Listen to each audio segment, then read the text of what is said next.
చాలా కాలం అవుతోంది మీరు కనిపించి వినిపించి. అవును. జై శ్రీరామ్. ఐసోలేట్ అయిపోయారా? మా నాన్నగారు పోవడం వెంటనే మా అమ్మగారు వెళ్ళిపోయారు. 2 years 3 yearsగా అదే పూర్తయిపోయింది. పేరెంట్స్ దగ్గర నుంచి ఎప్పుడైనా మిస్సింగ్ ఫీలింగ్ అనేది ఉండేదా? మా అమ్మ నన్ను బాగా ఇన్సిస్ట్. ఇప్పుడు మా అమ్మ లేదు, నాకు మా అమ్మ అంటే చాలా ప్రాణం ఇప్పటికీ. మిమ్మల్ని ఎందుకు ఒక సన్యాసిగా మార్చాలి అనుకున్నారు? ఆవిడ చాలా లోపల కానీ నాకు ఇష్టం లేదు సన్యాసము, ఈ మార్గము అస్సలు ఇంట్రెస్ట్ లేదు. ఆయన నాకు అమ్మ కంటే 100 రెట్లు ఎక్కువ ఇష్టమైపోయారు. బాల్యం నుంచి డైరెక్ట్ గా సన్యాసాశ్రమంలోకి వెళ్ళిపోయారు. ఎప్పుడైనా అనిపించిందా వై ఐఎమ్ లైక్ దిస్? మా అమ్మతో నేను యుద్ధం చేశాను. ఎప్పుడు? ఒక ఏజ్లో నన్ను పెళ్లి చేసుకోవద్దన్న ఏంటి లాజిక్ ఏంటి? చాలా వరకు ఆశ్రమాలు ఉన్నారు, అక్కడ ఉన్నటువంటి పీఠాధిపతులు ఉన్నారు, వాళ్ళ దగ్గరికి వెళ్ళి ప్రతిరోజు ప్రవచనాలు వినడం, వాళ్ళు మీడియేటర్ల లాగా ఉన్నారా? నా దృష్టిలో ప్రవచనాల వల్ల దేవుడు దైవత్వాన్ని పొందడం అనేది బాగా చెప్పడం ఏముంది, అది ఇన్ఫర్మేషనే. ఈ సమాజంలో సన్యాసికి పనేంటి చెప్పండి. సమాజం కోసం కాదా సన్యాసి ఉంది? ఈ సమాజానికి వీళ్ళ పర్పస్ ఏంటనేది తెలియాలి. ఏ కాలంలో నేను కోవిడ్ వచ్చినప్పుడు కూడా ఫుడ్ తోటే చాలా కంట్రోల్ చేశాను, అందరికీ మెడిసిన్స్ వాడలేదు. దానికి ఇంకో కారణం కూడా ఏంటంటే ఇది నిత్యాగ్నిహోత్ర అని ఒకటి, నేను ఇలా రకరకాల వాటి మీద నేను ఆరండి అంటే ఎప్పుడు రీసెర్చ్ చేస్తూ ఉంటాను. కోవిడ్ టైంలో మనకందరికీ శానిటైజర్ వాడాలని చెప్పారు. నాకు ఒక క్వశ్చన్, ఏం చేయలేదు, అందుకని ఇది కనిపెట్టాను నేను, నిత్యాగ్నిహోత్ర. ఇది వెలిగించి పెడితే ఇది పూర్తిగా హెర్బ్స్ ఇళ్ళంతా శానిటైజ్ చేస్తుంది. దీని మీద నేను 6 సంవత్సరాలు చాలా చాలా చాలా కృషి చేసి అలా డిజైన్ చేశాను. సో మహాశక్తి యజ్ఞం ఏంటి, ఏం చేస్తున్నారు అందులో? ఇది ఒక అపురూపమైనటువంటి ప్రయోగం. అసలు ఈ తరతమ భేదాలు లేకుండా ఒక స్త్రీమూర్తి అది కట్టుకోగానే అమ్మవారిలాగా మారాలి, కనపడాలి. ఇంకా ఆవిడ వెనక ఏది కనపడకూడదు, నాకు అమ్మవారే కనపడాలి. సో ఇలాగ మహాశక్తి యాగంలో అనేక యాగాలు, హోమాలు, పూజలు, ఇంత కలయిక ఒక మూమెంట్ని బిల్డ్ చేస్తుంది. నేను ఎంచుకున్నది నాకు ఆధ్యాత్మిక మార్గంలో నేను ఇలా నడవాలనుకున్నప్పుడు నాకు నా గురువులు చెప్పి నేను ఫాలో అవుతాను.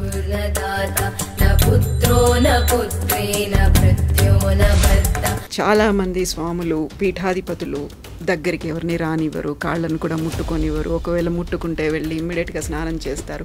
అవన్నీ కూడా మీరు ఫాలో అవుతుంటారా? నేను లిటరలీ స్పీకింగ్ అలా ఫాలో అయితే నేను యూఎస్ వెళ్ళలేను, అలా ఫాలో అయితే నేను ఫ్లైట్స్లో తిరగలేను, అలా ఫాలో అయితే నేను ఐ డ్రీమ్ స్టూడియోకి రాలేను, అలా ఫాలో అయితే మీ ఎదురుగుండా కూర్చోలేను, అలా ఫాలో అయితే నన్ను ఇలా క్వశ్చన్స్ చేయకూడదు. అందుకే నా దగ్గర ఆ దండమది నేను తీసుకోలేదు. Should respect that. ఒక్క అంశంలో మాత్రం మీరు అక్కడ రాంగ్ స్టెప్ వేశారా అనిపించిందా? రాజకీయాలకు సంబంధించి అనిపించలేదా? దానికి లాజిక్ ఉంది. ఏంటది? ఆ మ్యాజిక్ తెలుస్తుంది. నమస్తే, నేను Kavitha. Welcome to iDream. భగవంతుని చేరుకోవడానికి షార్ట్ కట్స్ ఏమైనా ఉంటాయా? ఒకవేళ మన వల్ల కాలేదు అనుకుంటే మీడియేటర్లని ఆశ్రయించవచ్చా? యాక్చువల్గా హిందూ ధర్మమా, మతమా, లేకుంటే మంచి చెడు వీటి మధ్య వ్యత్యాసాన్ని మనం ఎలా ఐడెంటిఫై చేయొచ్చు? బోల్డ్ అన్ని క్వశ్చన్స్ ఉన్నాయి. దైవానికి సంబంధించి, భక్తికి సంబంధించి, మనుషులకు సంబంధించి, సొసైటీకి సంబంధించి వాటన్నిటి గురించి మాట్లాడుకుందాం. మనతో పాటుగా ఉన్నారు ఆధ్యాత్మిక గురువు, అలాగే శ్రీపీఠం వ్యవస్థాపకులు స్వామి పరిపూర్ణానంద గారు. నమస్కారం స్వామి. నమస్తే అమ్మా. ఎలా ఉన్నారు మీరు? బాగున్నాను కవిత. చాలా కాలం అవుతోంది మీరు కనిపించి వినిపించి. అవునమ్మా. ఐసోలేట్ అయిపోయారా, లేకుంటే మీ అంతటి మీరు మీకు చేయాల్సినటువంటి కార్యక్రమాలు ఇవన్నీ కూడా సెపరేట్గా చేసుకుంటున్నారు? అంటే బేసిక్లీ నాకు కొన్ని ప్రాజెక్ట్స్ ఉన్నాయి, పెండింగ్ ప్రాజెక్ట్స్, అవన్నీ వర్క్ చేస్తున్నాను, ఫోకస్ చేస్తున్నాను దాని మీద. సో తర్వాత మా నాన్నగారు పోవడం, ఆ కార్యక్రమం, వెంటనే మా అమ్మగారు వెళ్ళిపోయారు. అంతా 2 years 3 yearsగా అదే పూర్తయిపోయింది. సో అంటే వాళ్ళకి నేను ఒక్కడనే కొడుకుని, ఇంకెవరు లేరు, నన్ను ఈ మార్గంలో పెట్టారు. మా గురువు గారేమో మాట ఇచ్చారు, నేను మా గురువు గారికి ఇలా వాళ్ళ వరకు పక్కా నేను చూసుకోవాలని. So I took the entire responsibility of taking care of them. So అలా time for good cause, good things, ఇంకా ఫ్యూచర్ ఆస్పెక్ట్స్ ఏంటి, ఎలా చేయాలి ఏంటి, వాటి మీద దృష్టి పెట్టడంతో కొద్దిగా టైం స్పెండ్ అవుతుంది కదా. ఏకైక సంతానం, అవును. మీరు ఈ మార్గాన్ని ఎంచుకున్నారు అంటే అక్కడ వాళ్ళందరికీ దూరం అవ్వాల్సినటువంటి పరిస్థితులు, అందరికీ ఉండేట్టుగా కుటుంబ నేపథ్యం కావచ్చు, అక్కడ ఉన్నటువంటి పరిస్థితులు, వాటన్నిటిని మీరు ఫాలో అవ్వలేరు. ఇంకొక మార్గాన్ని ఎంచుకున్నారు కాబట్టి మీకంటూ మళ్ళీ ఒక సిస్టమ్ని డెవలప్ చేసుకున్నారు, ఒక శ్రీపీఠాన్ని ఏర్పాటు చేసుకున్నారు, ఒక ధర్మ ప్రచారం కోసం ఉన్నారు, ప్రవచనకర్తగా ఉన్నారు, ఇన్ని చేస్తున్నారు. పేరెంట్స్ దగ్గర నుంచి ఎప్పుడైనా మిస్సింగ్ ఫీలింగ్ అనేది ఉండేదా? మా అమ్మ నన్ను బాగా ఇన్సిస్ట్ చేసి ఈ పాత్రలో ఉండాలని ఆవిడ డిటర్మిన్డ్గా మార్చింది. ఇది ఆవిడ డిటర్మినేషన్, ఇది ఆవిడ డెసిషన్ ఇది. బట్ నేను యాజ్ ఏ కొడుకుగా కంటే ఎక్కువగా నేను వాళ్ళకి బాగా క్లోజ్గా, వాళ్ళకి ఒక ఫ్రెండ్గా, వాళ్ళు నాతో ఒక మంచి మిత్రులాగా అలా కలిసిపోయి ఉన్నాను తప్ప ఏదో మిస్ అయిపోయిన ఫీలింగ్స్ కానీ ఇంకోటి కానీ ఇప్పుడు వాళ్ళకి లేదు, నాకు లేదు. ఇప్పుడు మా అమ్మ లేదు, నాకు మా అమ్మ అంటే చాలా ప్రాణం ఇప్పటికీ. అంటే సన్యాసినైనా నేను చెప్పుకుంటా, మా అమ్మే నా ప్రాణం. మా అమ్మ లేకపోతే నేను లేను.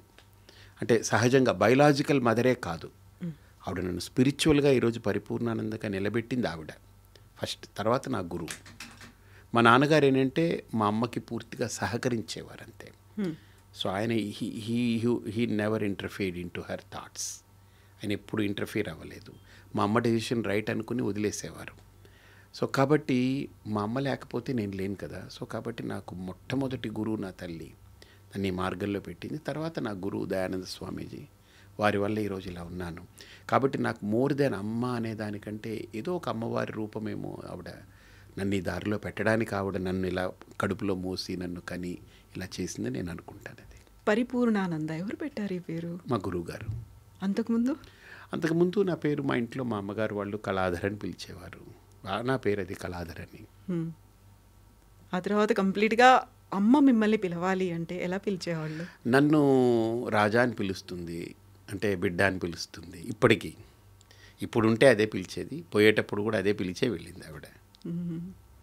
నన్ను ఎప్పుడు స్వామీజీ అని కానీ పరిపూర్ణానంద అని కానీ ఏమన్నది ఎప్పుడు అనలేదు. నేను కోరుకోను కూడా. మా అమ్మ నోట్లో నేను అదే. మా గురువుగారు కూడా నన్ను ఎప్పుడు స్వామీజీ అంటారు, నన్ను రాజా అని పిలుస్తారు. ఆయనకి ఇష్టం అలాగా. అంటే చిన్నవాడిని ఆయన దగ్గర. మా అమ్మకి ఇప్పటికీ నేను బిడ్డనే కదా. ఢిల్లీకి రాజైనా తల్లికి బిడ్డే అని అంటే సామెత ఉంది కదా. ఎవరు ఎంత పెద్దోడైనా తల్లే కదా. ఆదిశంకర్లు అంతటి వారే తల్లికి అంత ఆ స్థానం ఇచ్చారని అంటే తల్లికి మించింది ఏముంది నా దృష్టిలో. అందులో మా అమ్మ ఎస్పెషల్లీ ఒక బయలాజికల్గా కానీ ఏదో అలాగా డబ్బులు ఇచ్చాము, ఆస్తి ఇచ్చాము, అది ఇచ్చామని కాకుండా నాకు ఏమీ ఇవ్వలేదు, కానీ నన్ను పరిపూర్ణానందంగా నిలబెట్టింది ఆవిడ. She is not just mother for me, నాకు అమ్మవారు ఆవిడ అంతే. ఆ దృష్టిలో నేను అది చూస్తాను. అది ఇప్పుడు మనం భౌతికంగా ఆలోచించాలి అనుకుంటే ఏ ఫ్యామిలీలో అయినా ఒక్కరే సంతానం ఉన్నారు, అందులోనూ అబ్బాయి ఉన్నాడు అంటే ఆవిడ కళ్ళు లేదు. నేను అదే అడగబోతున్నాను. నేను అది విన్నాను, అది నిజమేనా ఏంటి? 100%. నేను పుట్టడానికి జస్ట్ ఒక 1.5 year ముందు ఆవిడకి she lost her sight completely. ఏమైంది? ఆవిడకి రెటినిటిస్ పిగ్మెంటోసా అని, ఆర్పి అని, అంటే రెటినా కట్ అయిపోయింది ఆవిడకి, డిస్ఫంక్షన్ అయింది. ఇక దాంతో ఆ విజువల్స్ లోపలికి క్యారీ అవ్వదు. మిమ్మల్ని చూసుకోలేదు తను ఎప్పుడు? నన్ను ఇప్పుడు తడిమే చూస్తుంది, ఎప్పుడు నా ముక్కు నా కళ్ళలా తడుముకుంటుంది. నేను ఎప్పుడైనా బయట నుంచి వెళ్ళి ఏదైనా లాంగ్ ట్రిప్ వెళ్ళి ఒక 2 నెలలు 3 నెలలు వెళ్ళిపోతే నేను రోజు ఫోన్ చేస్తాను, ఏం తిన్నావు, ఎలా ఉన్నావని. వెళితే ఆవిడ దగ్గర పడుకుంటాను. నువ్వు సన్యాసివి, నువ్వు పడుకోకూడదు అంటుంది. నేనంటాను సన్యాసిగా పడుకోను, నేను కొడుగ్గా పడుకుంటాను, నాకు హక్కు ఉందని అంటాను. నువ్వు ఎప్పుడు కొడుగ్గా ఉంటావు, ఎప్పుడు సన్యాసిగా ఉంటావు అని అడుగుతుంది. సో అలాగే ఆవిడ చాలా బ్రెయినీ, చాలా ఇంటెలిజెంట్, ఆవిడ వెరీ షార్ప్. ఆవిడ తెలుగు ఒక లెక్చరర్గా పనిచేసింది ఆవిడ. చాలా హార్డ్ వర్కింగ్ పర్సన్, నిజాయితీగా అలా నిబద్ధతగా ఉంది ఆవిడ. నిజాయితీ ఎలాంటిదంటే నాకు సంస్కారం. ఆశ్రమంలో వాళ్ళు లాస్ట్ ఫేజ్ ఆఫ్ లైఫ్ ఆశ్రమంలో స్పెండ్ చేశారు ఒక 5 ఏళ్ళు. ఆవిడ దాచుకున్న డబ్బులో ప్రతి నెల బ్యాంకు నుంచి వచ్చే వడ్డీ మొత్తం డబ్బులు ఆశ్రమానికి కట్టి ఆవిడ బతికారు అక్కడ, ఊరికినే ఉండాలని. నేను ఆశ్రమం పెట్టిన కొత్తల్లో కూడా ఇది నీది కాదు, 10 మందిది, నువ్వు కష్టపడు, నువ్వు దానికి డబ్బు కట్టు, నువ్వు తినేదానికి, నువ్వు సేవ చేయని చెప్పేది ఆవిడ. అలా నేర్పారు నాకు. అమ్మగారి పేరేంటి? మీనాక్షి. మీనాక్షమ్మ. నాన్నగారు? బాలచంద్రన్. ఓకే. నేను ఇప్పుడు మిమ్మల్ని అడగాలనుకున్న క్వశ్చన్ ఏంటంటే, ఒక్కరే సంతానం ఉన్నారు, అందులోనూ మగపిల్లాడు అనుకున్నప్పుడు మా వంశాభివృద్ధి చెందాలి, మా కళ్ళ ముందు పెళ్లి చేసుకోవాలి, మనోళ్ళు అట్లీస్ట్ నా మనవరా. కొడుకు నా దగ్గర ఉండాలి, నా కొడుకు నా దగ్గర ఉండాలనే కోరుకుంటాను. అవును. ఇప్పుడు అమ్మకున్నటువంటి ఆ ప్రత్యేకమైనటువంటి పరిస్థితులు, అసలు అవసరాల నాకు అందుకనే నేపథ్యం. చెప్తున్నాను కదా, అసలు మా అమ్మకి కళ్ళు కనపడవు, ఒక ఏజు, ఇంకెవరు లేరు. వాళ్ళమ్మ చనిపోయారు. వాళ్ళమ్మ ఉన్నంత వరకు మా అమ్మ, అమ్మమ్మ, నాన్నగారు వాళ్ళు ఉండేవారు. ఆవిడ పోయారు, ఎవ్వరు లేరు. Why she has that. నా కొడుకు సన్యాసి అవ్వాలని ఎందుకు అనుకున్నారు? ఆశ్రమానికి కూడా నేను బలవంతంగా తీసుకొచ్చా. కోవిడ్ ముందు నాకు ఎందుకో I was not comfortable. Covid 2020 March వచ్చింది కదా, 20th. నేను 2019 మేలో నాకెందుకు ఐ వాజ్ నాట్ కంఫర్టబుల్. వాళ్ళు ఎక్కడో వైజాగ్లో ఇల్లు అద్దెకి తీసుకుని ఉండేవారు. నేను వెళ్తుండేవాడిని దూరంగానే. నేను వైజాగ్ వెళ్ళి వాళ్ళతో స్పెండ్ చేస్తాను, వంట చేస్తాను, మా అమ్మకు నచ్చినవన్నీ నేను చేసి పెడతాను. ఆవిడ నాతో బాగా అన్నీ చెప్తుంటుంది, అన్నీ మాట్లాడుకుంటాం, అన్నీ ఉంటుంది. బట్ నాకెందుకు ఐ వాజ్ నాట్ కంఫర్టబుల్. వాళ్ళని తీసుకొచ్చేయాలని అనిపించి వాళ్ళని అలాగా అక్కడి నుంచి కదపడం నాకు గగనమైంది. కానీ ఫైనలీ దే యాక్సెప్టెడ్. ఇంకా నా మాట నువ్వు వినాలి, నేను నీ మాట విన్నాను, సన్యాసిని అయ్యాను కదా, నువ్వు నా మాట విను అని చెప్పి లాక్కొచ్చాను వాళ్ళిద్దరిని. అప్పటి నుంచి వాళ్ళు అలాగా దే జస్ట్ మెయింటైన్. 23లో నాన్నగారు కాలం చేశారు. ఆవిడ 24లో వెళ్ళాలి, కానీ ఆవిడ స్ట్రాంగ్ పర్సనాలిటీ. నేను 25 ఉత్తరాయణం వచ్చే వరకు వెయిట్ చేయాలండి. డాక్టర్లు అందరూ పల్స్ లేదు, ఇవిడ ఎలా బతుకుతుందని చెప్పారు. 94 days అలా ఉన్నింది ఆవిడ. అక్కడే శ్రీపీఠం దగ్గరే ఉంది. శ్రీపీఠంలోనే అలా ఉండి రోజు వేదిక్ చాంటింగ్ వినడం, రోజు ఆ మంత్రం అయిపోయిన తర్వాత ఆ తీర్థం తీసుకొస్తే తీసుకోవడం, నేను వండి రోజు నేను తినిపించేవాడిని, ఆవిడకి ఫుడ్ పెట్టాను. నాకు గొప్ప అదృష్టం ఇచ్చింది మా అమ్మ. ఆవిడ రుణం తీర్చుకోలేం కానీ ఎంతో కొంత నేను అన్నీ వదిలేసి ఆవిడతోటి ఉన్నా. నేను ఆవిడ పక్కన పడుకునేవాడిని, ఆవిడకి కాళ్ళు ఒత్తేవాడిని, ఆవిడకి అన్నీ చూసుకునేవాడిని, కబుర్లు చెప్పేవాడిని, అన్నీ చేసేవాడిని. సో మీరు ఇప్పుడు అమ్మగారి కోరిక మీదకు సన్యాసి అయినప్పటికీ వాళ్ళిద్దరూ దూరమైన తర్వాత ఉత్తర క్రియలు చేయాల్సినవి ఉంటాయి. అది మీరే చేశారు? అంటే ఉత్తర క్రియలు చేయక్కర్లేదు, కాకపోతే ఉత్తర క్రియలు చేయించాను. వేరే వ్యక్తిని నిమిత్తంగా వాళ్ళు ఉండి చేస్తారు. అది అంటే సన్యాసిగా కొన్ని కర్మలు ఉండవు కదా, ఆ కర్మలు ఉండవు కాబట్టి వాళ్ళకి అందాలి కదా అవి. ఆ చేసే కర్మలు వాళ్ళకి అందాలి, సన్యాసి చేస్తే అందవు. కాబట్టి ఎవరి ద్వారా అది పెట్టించి వాళ్ళకి చేయించి, వాళ్ళకి మా అమ్మ తరపున ఇవ్వాల్సింది ఏదైనా ఉంటే కొంత ఇచ్చి పూర్తి చేశాను. ఇప్పుడు మా అమ్మగారి నడుస్తూ ఉన్నాయి ఇప్పటికీ కూడా. మొన్న జనవరి 13వ తేదీ ఇదయ్యారు, ఆవిడ కాలం చేశారు. నెక్స్ట్ ఇయర్కి అవుతుంది కాబట్టి ఇప్పటికీ నడుస్తూ ఉంది. ఎవ్రీ మంత్ చేస్తారు. నేను అది తీసుకెళ్ళి అలహాబాద్ కుంభమేళాలు అదంతా అమ్మ ఇది వేరే వాళ్ళని తీసుకెళ్ళి ఆ అస్థిక ఇవన్నీ చేయించాను. నేను దగ్గర ఉన్నాను, వాళ్ళు చేశారు అనమాట. ఎందుకని అమ్మకి ముందు నుంచి భక్తి ఉండేదా? మిమ్మల్ని ఎందుకు ఒక సన్యాసిగా మార్చాలి అనుకున్నారు? ఆవిడ చాలా లోపల ఒక ఇన్సైట్ ఉన్న పర్సన్. ఆవిడకి లోపల ఏదో సంథింగ్ చెప్పాను కదా, ఆవిడకి ఒక inner personality is very bloomed person. అంటే చాలా చాలా వికాసము చెందిన వ్యక్తి ఆవిడ. ఆవిడకి ఏదో ఒక ఫోర్సైట్, ఇలా ఉండాలి, ఇలా చెందాలనేటువంటిది ఉంది. నేను స్ట్రాంగ్ పర్సన్ని, కానీ నాకు ఇష్టం లేదు సన్యాసము, ఈ మార్గము అస్సలు ఇంట్రెస్ట్ లేదు నాకు. నాకు క్రికెట్ అనేది అలా ఇంట్రెస్ట్ ఉండేది. ఆడేవాళ్ళ? చాలా మంచి ప్లేయర్ని, క్రికెట్ ప్లేయర్ని. ఇప్పటికీ బౌలర్, రెండు ఆల్రౌండర్ చేస్తాను. ఆల్రౌండ్ చేస్తాను. ఇప్పటికే ఆడతారా మీరు? ఆశ్రమంలో పిల్లలు, వేద విద్యార్థులు మేమందరం ఆడుతుంటాం. తప్పేం కాదు. సో ఫిజికల్ ఎక్సర్సైజ్ వాళ్ళకి కూడా పాపం ఒక ఎంటర్టైన్మెంట్ కదా. సో మా అమ్మకి ఇవన్నీ కాదు, నువ్వు ఇలా అవ్వాలని చెప్పింది. మా అమ్మ అంటే నాకు చెప్పాను కదా ముందు నుంచి నాకు ఒక ప్రాణం, ఇష్టం. ఎందుకో I got connected with her. So ఇంకా ఆవిడ మాట తీసుకున్నాను అంతే. బట్ ఇప్పుడు నాకు అనిపిస్తుంది మా అమ్మ నాకు ఎలాంటి జీవితాన్ని ప్రసాదించింది, ఇంత గొప్ప జీవితాన్ని ఇవ్వగలిగిందని నాకు ఇప్పుడు తెలుస్తుంది. అది ఎందుకని వద్దనుకున్నారు మరి మీరు? అంటే క్రికెటే మొత్తం లైఫ్ వయసు కదమ్మా అప్పుడు, చిన్న ఏజ్ 13 ఏళ్ళు, ఎలా ఉంటుంది సన్యాసం, ఇవన్నీ ఏమిటి, నన్ను వెళ్ళి ఏం చేయమంటావు అక్కడ అని అడిగేవాడిని. సన్యాసం ఉంటే ఏం చేయాలి నేను అక్కడికి వెళ్ళి, వాళ్ళు ఏం చేస్తున్నారు, దేవుడికి పూజలు, ఇంట్లో పూజ చేసేస్తాను, దాని ఏముంది, అది కాదు అనేది మా అమ్మ. ఆవిడ ఏం చెప్పాలనుకుంటే అది నాకు అర్థమయ్యేది కాదు. పెద్ద విషయాలు కదా అవి. నన్ను పోరు ఏం చేయమంటావు చెప్పానంటే ఏం చెప్పలేకపోయేవారు. సో దట్స్ హౌ చిన్న టజిల్ ఉండేది. తర్వాత అది క్లియర్ అయింది. నేను వెళ్ళడం, అక్కడ ఉండడం, నా గురువు గారి యొక్క ఆ స్పర్శ ఆయన దగ్గరికి వెళ్ళిన తర్వాత నా జీవితంలో ఒక ఐ ఓపెనింగ్ అయింది నాకు. అంటే తెలియదు, నాకు అసలు ఏం జరిగిందని తెలియదు, కానీ I got connected with him. ఆయన ఒక ఋషి, మహర్షి అంతే. మా అమ్మ నాకు ఎంత ఇష్టమో, నన్ను కనకపోయినా పొట్టలో పెంచకపోయినా ఆయన నాకు అమ్మ కంటే 100 రెట్లు ఎక్కువ ఇష్టమైపోయారు ఆయన. అందుకని I got connected with him.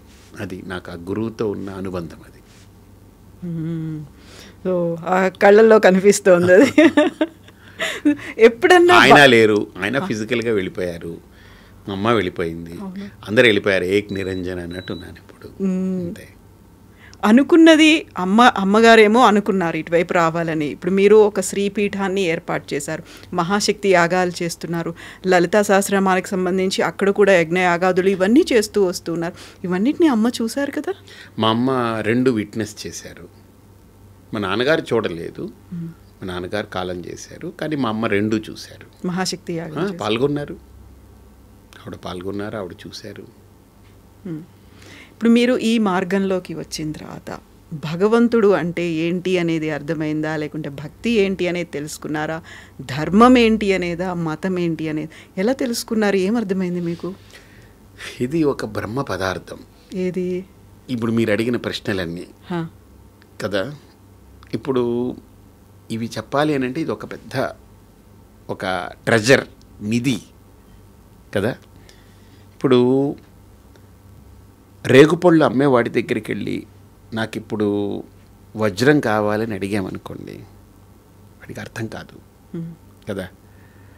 So వజ్రాల వ్యాపారి దగ్గరికి వెళ్ళి మనం వజ్రం అడిగామనుకోండి, దొరుకుతుంది. ఎన్ని క్యారెట్స్ అని అడుగుతాడు, ఎన్ని సెంట్స్ అడుగుతాడు. ఫస్ట్ క్యారెట్లు అడుగుతాడు, సెంట్స్ అంటాడు. ఎందుకంటే క్యారెట్ల మీద కొనాలంటే చాలా పెద్ద ఆస్తిపరుడు అయి ఉండాలి.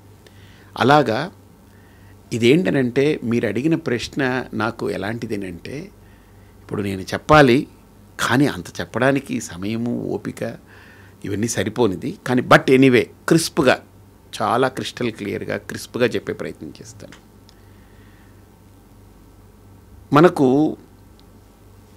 కనిపించే ప్రపంచం ఒకటి, కనపడని దేవుడు ఇంకొకటి. కనిపించే ప్రపంచంలో మనం ఉన్నాం, కానీ కనపడని దేవుడి కోసం ఆలోచన చేస్తున్నాం నిరంతరం. ఇప్పుడు మీరు అడిగారు చూసారా, ఆ కనపడని దేవుడిని నమ్మడం అనేది భక్తి. అర్థమైందా? నమ్మిన తర్వాత ఆ దేవుడి కోసం నేను పూజ చేయాలా, వ్రతం చేయాలా, దీక్ష చేయాలా, ఏదైనా త్యాగం చేయాలా, ఏం చేయాలి అని వివరించినది ధర్మం. అర్థమైందా? సో ధర్మానికి మతానికి చిన్న తేడా ఉంది. మతం అనేది ఒక వ్యక్తి ద్వారా తయారవుతుంది, ఒక వ్యక్తి దానికి నిర్మాత అవుతాడు. ధర్మం అనేది వ్యవస్థ అవుతుంది. ధర్మం ఒక వ్యవస్థ ద్వారా రూపొందుతుంది, మతం అనేది ఒక వ్యక్తి ద్వారా రూపొందుతుంది. కాబట్టి ఈ హిందుత్వం అనేది ప్రధానంగా ఒక ధర్మం. ఇది అంటే నేను ఎలా ఉండాలి, ఏం చేయాలి, ఏ రకంగా నేను ఇది చేయాలనేది. ఇప్పుడు వ్యక్తి ద్వారా వచ్చిన దానికి, వ్యవస్థ ద్వారా వచ్చిన దానికి తేడా ఏంటంటే, వ్యవస్థ అకామిడేట్ చేస్తుంది. మీకు అర్థమైంది కదా. వ్యక్తి పరిచ్ఛిన్నతలతో ఉంటాడు, పరిధితో ఉంటాడు. వ్యక్తి యొక్క భావజాలాలన్నీ ఒక పరిధి, ఒక పరిమితితో ఉంటుంది, లిమిటేషన్స్ ఉంటాయి. ఏని ఇప్పుడు మీకైనా నేను ఒక విషయం చెప్తే మీరు ఆలోచించే కోణం మీ బుద్ధి పరిధికి అనుగుణమై ఆలోచిస్తుంది. నా కోణంలో నేను అంతే, దాన్ని దాటి మీ బుద్ధి వెళ్ళదు. అలాగ ఒక వ్యక్తి ద్వారా నిర్మితమైనటువంటి మతం కూడా ఒక పరిధి, ఒక పరిచ్ఛిన్నత, ఒక లిమిటేషన్స్ ఉంటుంది. అందుకనే మతాలు అనేవి ఎప్పుడూ కూడా ఒక మతం ఇంకొక మతాన్ని అంగీకరించదు. ఒక మతములో ఉన్న దేవుడు ఇంకొక మతంలో ఉన్న దేవుణ్ణి అంగీకరించదు. కానీ ధర్మం దగ్గరికి వచ్చేటప్పటికి దైవత్వాన్ని ప్రతిపాదన చేస్తుంది ధర్మం. సో కాబట్టి ఇక్కడ వీడు దేవుడు కాదని చెప్పదు, అకామిడేట్ చేస్తుంది కదా. కాబట్టి మన భారతీయ సనాతన ధర్మం దగ్గరికి వచ్చేటప్పటికి ఇది భారతీయ సనాతన మతం కాదు, భారతీయ సనాతన ధర్మం. అందుకనే మతం అంటే పొరపడతాం మనం. పొరపాట్లు ఉంటాయి, దాంట్లో పొరపచ్చాలు ఉంటాయి, పరిధులు ఉంటాయి, పరిచ్ఛిన్నతలు ఉంటాయి. నా దేవుణ్ణి నువ్వు నమ్మకపోతే నువ్వు నా దేవుడికి ద్రోహం చేసిన వాడివని నేను మాట్లాడాల్సి వస్తుంది మతం అయితే. ధర్మం అయితే నాస్తికుడిని కూడా యాక్సెప్ట్ చేస్తుంది ధర్మం, మతం యాక్సెప్ట్ చేయదు. నువ్వు నమ్మకపోతే నువ్వు నా దేవుడికి ద్రోహం చేస్తున్నావని అంటుంది. కానీ ధర్మంలో దేవుణ్ణి నమ్మని వాణ్ణి చారువాకుడు అంటారు, నాస్తికుడు అంటారు. అంటే ఏంటి? దేవుణ్ణి నమ్మడం నమ్మకపోవడం నీ చాయిస్ అంటుంది. ధర్మము ఆ ఫెసిలిటీ ఇస్తుంది. ఫెనటిక్గా ఉండదు, గీత గీసినట్టు ఉండదు. దట్ ఈజ్ వాట్ ధర్మం ఈజ్. కానీ ధర్మం విషయంలో కూడా మనం ఆలోచించగలిగితే ఈ సనాతన ధర్మంలో దైవం గురించి చెప్పినప్పుడు 2 విధాలుగా చెప్తుంది. ఒకటి, ఒక ఆరాధన రూపంలో భక్తితో దైవాన్ని ఆరాధిస్తూ ఒక శరణాగతి పొంది భక్తుడిగా నువ్వు అంటే నీ ఈగోని అక్కడ సరెండర్ చేసి నేను అనే అహంకారం కంటే ఇది దైవం యొక్క అనుగ్రహం అనే భావనతో మసులుకునేదానికి భక్తి అనేది ఒక మాధ్యమంగా పెట్టి మెల్లమెల్లగా ఒక వ్యక్తి ఎలివేట్ అవుతూ ఆయన అప్లిఫ్ట్ అవుతూ అసలు దైవత్వం అంటే ఏంటనేటువంటిది మానవత్వం నుంచి దైవత్వం దిశగా చేసే ప్రయాణమే ఆధ్యాత్మికత. మనం మానవత్వంతో ఉన్నాం. సో మానవత్వానికంటే కింద స్థితి ఏంటి? రాక్షసత్వం, పశుత్వం, ఇవన్నీ ఉంటాయి, మృగత్వం అవి. కానీ మనలో అవి అప్పుడప్పుడు పొడచూపుతూ ఉంటాయి.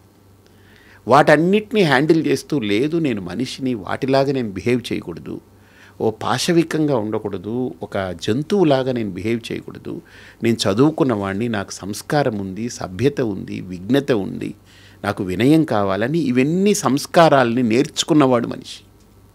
ఒక పాఠశాలలో కావచ్చు, తల్లిదండ్రుల దగ్గర కావచ్చు, ఫ్రెండ్స్ ద్వారా కావచ్చు, సమాజం నుండి కావచ్చు, లేదా వాడి అనుభవాల ద్వారా కావచ్చు, నేర్చుకుంటూ ఎదిగిన వ్యక్తి కాలక్రమంలో వాడు ఒక సంస్కారవంతుడే, ఒక మనిషి మానవత్వపు విలువలతో బ్రతుకుతాడు. ఇక పశుత్వము, రాక్షసత్వము, ఈ మృగత్వము అవి ఉండవు అక్కడ. అవన్నీ మారడమే మనిషి యొక్క పరిణామక్రమం. ఆ మానవత్వం వచ్చిన తర్వాత అది పరిపూర్ణత్వం కాదు వాడికి. ఎందుకంటే మనిషికి మనస్సు అనేటువంటిది అల్లకల్లోలము సృష్టించగలిగేటువంటి, ఉపద్రవం సృష్టించగలిగే పరికరం. అలాంటి ఆ మనస్సుని ఎలా మనం మలుచుకుంటూ ఒక పరిపూర్ణత్వం దిశగా మనం వెళ్ళాలి, ఒక పరిపక్వమైనటువంటి స్థితికి మనం ఎలా చేరాలి అనేటువంటిది దైవత్వానికి సంకేతం. కాబట్టి పరిపూర్ణమైనది దైవత్వం. కాబట్టి ఆ స్థాయికి చేరడానికి వేసిన బాటనే ఆధ్యాత్మికత. కాబట్టి భక్తిలో నాకు ఇవన్నీ కాదు, నేను నమ్మాను, శరణాగతుడినై ఉంటున్నాను. కానీ కాలక్రమంలో ఆ భక్తి పరిపక్వమైతే అది ఆధ్యాత్మికంగా పరిణమిస్తుంది. భక్తి ఆధ్యాత్మికతలోకి పరిణమించకపోతే, అలా కన్వర్ట్ అవ్వకపోతే, ఆ కన్వర్షన్ జరగకపోతే, లైక్ ఇప్పుడు ఎగ్జాంపుల్ నేను మాట్లాడుతున్నాను, ఈ మైక్ గ్రాస్ప్ చేసింది, దీన్ని వేవ్స్ కింద కన్వర్ట్ చేస్తుంది కదా. ఈ వేవ్స్ని తీసుకెళ్ళి కెమెరాలోకి ఇస్తుంది, కెమెరాలో నా ఆడియో నా వీడియో తీసుకుంటుంది, అది క్యాప్చర్ చేస్తుంది. ఈ రెండింటిని మనం కలిపి తర్వాత తీసుకుని టెలికాస్ట్ చేస్తాము. మళ్ళీ ఆ వేవ్స్ కన్వర్ట్ అయ్యి వర్డ్స్ కింద, మాటల కింద కన్వర్ట్ అవుతాయి. మళ్ళీ ఆ వేవ్స్ మళ్ళీ బొమ్మల కింద కన్వర్ట్ అవుతాయి. ఇవన్నీ అవుతున్నాయి కదా. సో ఆ ఫార్మేట్ ఆఫ్ కన్వర్షన్ అది ఎలాగైతే దీంట్లో ఉందో అలాగనే ఆధ్యాత్మికతలో కూడా, ధర్మంలో కూడా ఒక భక్తుడు ఒక ఆధ్యాత్మిక సాధకుడిగా కన్వర్ట్ అవ్వాలి. అంటే ట్రాన్స్ఫర్మేషన్ అంటాం, కన్వర్షన్ అన్నము ట్రాన్స్ఫర్మేషన్ అంటే ఆ ఎదుగుదల, ఆ పరిణితి రావాలి. అది రాకపోతే భక్తికి ప్రయోజనం లేదు. భక్తి యొక్క పరాకాష్ఠ, భక్తి యొక్క కంప్లీట్నెస్ ఆఫ్ భక్తి is transforming a devotee into a spiritual seeker. ఒక ఆధ్యాత్మిక సాధకుడిగా పరిణితి పొందడం, అది కావాలి. అది ఇప్పుడు ఒక వ్యక్తి నేను భక్తుడు కావాలి అనుకుంటే డైరెక్ట్గా భగవంతుడి దగ్గరికి వెళ్ళి ఒక శరణాగతో, లేకుంటే నవవిధమైనటువంటి భక్తి రూపాలు, మార్గాలు ఉన్నాయి, అది ఆచరిస్తే లేకుంటే అనుసరిస్తే సరిపోదా? మధ్యలో కొంతమంది గురువులు ఉంటారు, ఆశ్రమాలు ఉంటారు, పీఠాధిపతులు ఉంటారు, వారి దాకా వెళ్ళి అక్కడి నుంచే వెళ్ళాల్సినటువంటి అవసరం ఉంటుందా? మంచి ప్రశ్న. ఇప్పుడు మనము ఒక్కటి ఆలోచన చేయండి, అసలు ఈ భక్తి, దేవుడు, ఈ పద్ధతి, ధర్మము ఎవరిచ్చారు మనకు? ఎక్కడి నుంచి వచ్చింది? ఎవరో ఇస్తేనే కదా, ఎవరో చూపిస్తేనే కదా, పరంపరలాగా. కాబట్టి ఆ పరంపరని మనం గౌరవిస్తున్నాం. లేకపోతే ఎవరికి నచ్చినట్టు వాళ్ళే ఏదో భక్తిలో వెళ్ళిపోయారనుకోండి, అది ఏమిటవుతుంది? ఒక వ్యవస్థ ఉండదుగా, ఒక ప్రణాళిక, ఒక విష్ణువు, ఒక వైష్ణవము, ఒక శైవము, ఒక అమ్మవారు, లేదా ఇది కొన్ని దాన్ని నిర్వహించి దాన్ని అందించి సరిగ్గా దాన్ని అందిపుచ్చుకొని వాళ్ళు ఆచరించి వాళ్ళు దాంట్లో ఎలివేట్ అయ్యి వాళ్ళ కింద వాళ్ళకి దాన్ని మళ్ళీ అందించడం అనేది ఎలాగైతే ఒక లీనియేజ్ ఉంటుందో ఇది కూడా అంతే. ఇప్పుడు మీరు అడిగిన ప్రశ్న ఏంటంటే, ఇప్పుడు ఒక మనిషి హాయిగా ఉండాలి, సుఖంగా ఉండాలని పెళ్లి చేసుకోకుండా కూడా సుఖంగా ఉండొచ్చు. ఇప్పుడు కోర్టులు ఎన్నో ఇచ్చాయి సహజీవనాలని రకరకాలని. పెళ్ళి ఎందుకు చేసుకోవాలి? పెళ్లి చేసుకుని ఇది నా భార్య, ఇది నా భర్త అనే ఒక కమిట్మెంట్లోకి ఎందుకు రావాలి? వాళ్ళిద్దరు వచ్చిన తర్వాత మాకు పిల్లలు కావాలనే ఆలోచన ఎందుకు కలగాలి? పిల్లలు పుట్టిన తర్వాత ఇది మా పిల్లలని ఎందుకు ఓన్ చేసుకోవాలి? ఆ పిల్లలకి మేము తల్లిదండ్రులు అనేటువంటిది ఎందుకు వాళ్ళకి చెప్పాలి, తెలియచెప్పాలి? వాళ్ళు పెద్ద అయిన తర్వాత వాళ్ళకి పెళ్లి చేసి వాళ్ళు స్థిరపరచాలని ఎందుకు ఆలోచించాలి? ఇవన్నీ అవసరం లేదు, ఎటు పడితే అటు ఎలాగంటే అలాగ ఉండిపోవచ్చు అనేటువంటిది కూడా ఉండొచ్చు, తప్పేం కాదు. అలా ఉండకూడదనేది మన సుప్రీంకోర్టులన్నీ కూడా హాయిగా ఉండొచ్చు అని చెప్పేస్తున్నాయి.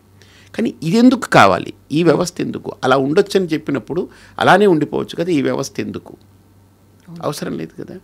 మరి దీని విలువేంటి? దీనికి ఏదో ఒక ఇది ఉంది కదా. నేను ఒక భావుకత మీకు చెప్తాను. చాలా గొప్ప భావుకత. ఇది అందరికీ తెలియాలి. ఇది నేను జొన్నవిత్తుల రామలింగేశ్వరరావు గారు కూర్చున్నప్పుడు ఆయన నేను చర్చించుకుంటున్నప్పుడు మా మధ్యలో చర్చలో వచ్చినటువంటి ఒక భావుకత. ఒక ఆటవీకుడు పాపం వాడు జంతువుల నుంచి వాడు రక్షించుకునేదానికి ప్రయత్నం చేస్తూ బతుకుతున్నాడు. ఏదో దొరికింది కొట్టుకొని తింటున్నాడు, బతుకుతున్నాడు. వాడికి శారీరకంగా బయలాజికల్ నీడ్ కలిగింది. ఒక సెక్షువల్ స్టింజ్ వచ్చింది అనుకోండి, స్టింగ్. అక్కడ తన జాతికి సంబంధించినటువంటి ఒక స్త్రీని చూశాడు, ఇష్టపడ్డాడు. అది సుకుమారంగా, అందంగా, మంచిగా కనపడింది. వీడు దానితో కలిశాడు. కలిసిన తర్వాత దాని మీద వీడికి మనసు కలిగింది. ఆ పిల్లకి వీడి మీద కలిగింది మనసు. ఇద్దరు చదువుకోలేదు, ఆటవీకులే. వాళ్ళిద్దరిది ఒకసారి ఊహ, ఒక భావుకత ఇది. వచ్చుకున్నప్పుడు కొంతకాలం అయ్యేటప్పటికి ఆ పిల్లకి కడుపు వచ్చింది. వాడికి ఏం తెలియదు. వాడికి ఇదేంటిది ఇలా అయిపోతుందని అనుకున్నాడు. ఎవరో పెద్దలు వచ్చి ఇది ఇలా ఉంటుంది, ఇది ఇలా వస్తుంది అని అన్నారు. దానికి బిడ్డ పుట్టేటప్పటికి వాడికి ఒక బంధం కలిగిపోయింది. ఇది బిడ్డ, ఇది ఇక్కడి నుంచి వచ్చిందని నా అనేది వీడికి కలిగింది. ఆ తల్లి ఏం చేస్తుంది? ఇదిగో మీ నాన్న అని, అంటే నీదే అని నేర్పుతుంది. ఆ తనతనం అనేది అక్కడ పుట్టేసింది వాడికి. పుట్టి ఇప్పుడు ఈ తల్లికి ఈ బిడ్డకి వీడు రక్షకుడు అవుతున్నాడు. ఏ జంతువు వీళ్ళని ఇబ్బంది పెట్టకూడదు, వీళ్ళకి ఆహారం నేను కొట్టుకొచ్చి పెట్టాలి, నా పెళ్ళం కష్టపడకూడదు, కూర్చోవాలి, నా బిడ్డను అది బాగా సాకాలి, ఆలోచనలన్నీ మెల్లగా పుట్టి ఎవాల్వ్ అవుతూ ఒక మనిషిగా ఎలా వచ్చాడంటే ఆఖరికి ఇది నా భార్య, ఇది నా బిడ్డ అని. అది మా నాన్న చూసావా ఎంత కష్టపడుతున్నాడో, మా నాన్న మా కోసం బయటికి వెళ్ళి మృగాల్ని వాటిని ఎదుర్కొని ఆయన రక్షించుకుని మళ్ళీ ఫుడ్ పట్టుకొచ్చి మా అమ్మకి నాకు పెడుతున్నాడు అని బిడ్డ అనుకుంటుంది. మా నాన్న గ్రేట్ అనుకుంటుంది. ఆ భార్య ఏమనుకుంటుంది? నా భర్త బయటికి వెళ్ళి మేము బాగుండాలని ఎంతో చేస్తున్నాడు అనుకుంటుంది. దానికి ఒక గ్రేట్నెస్ ఉంటుంది. వీడేమనుకుంటాడు?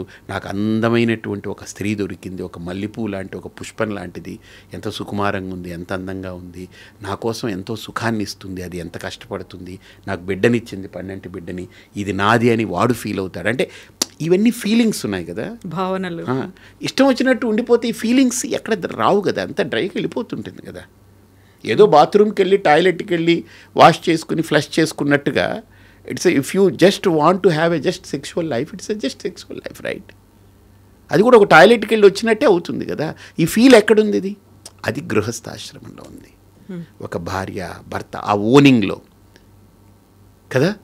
లేదు ఎలా పడితే ఇప్పుడు కాఫీ షాప్కి వెళ్ళాం, కాఫీ తాగేసాం, పక్కన పడేసాం, డబ్బులు పే చేసాం వచ్చినట్టుగా ఇదేదో ఒక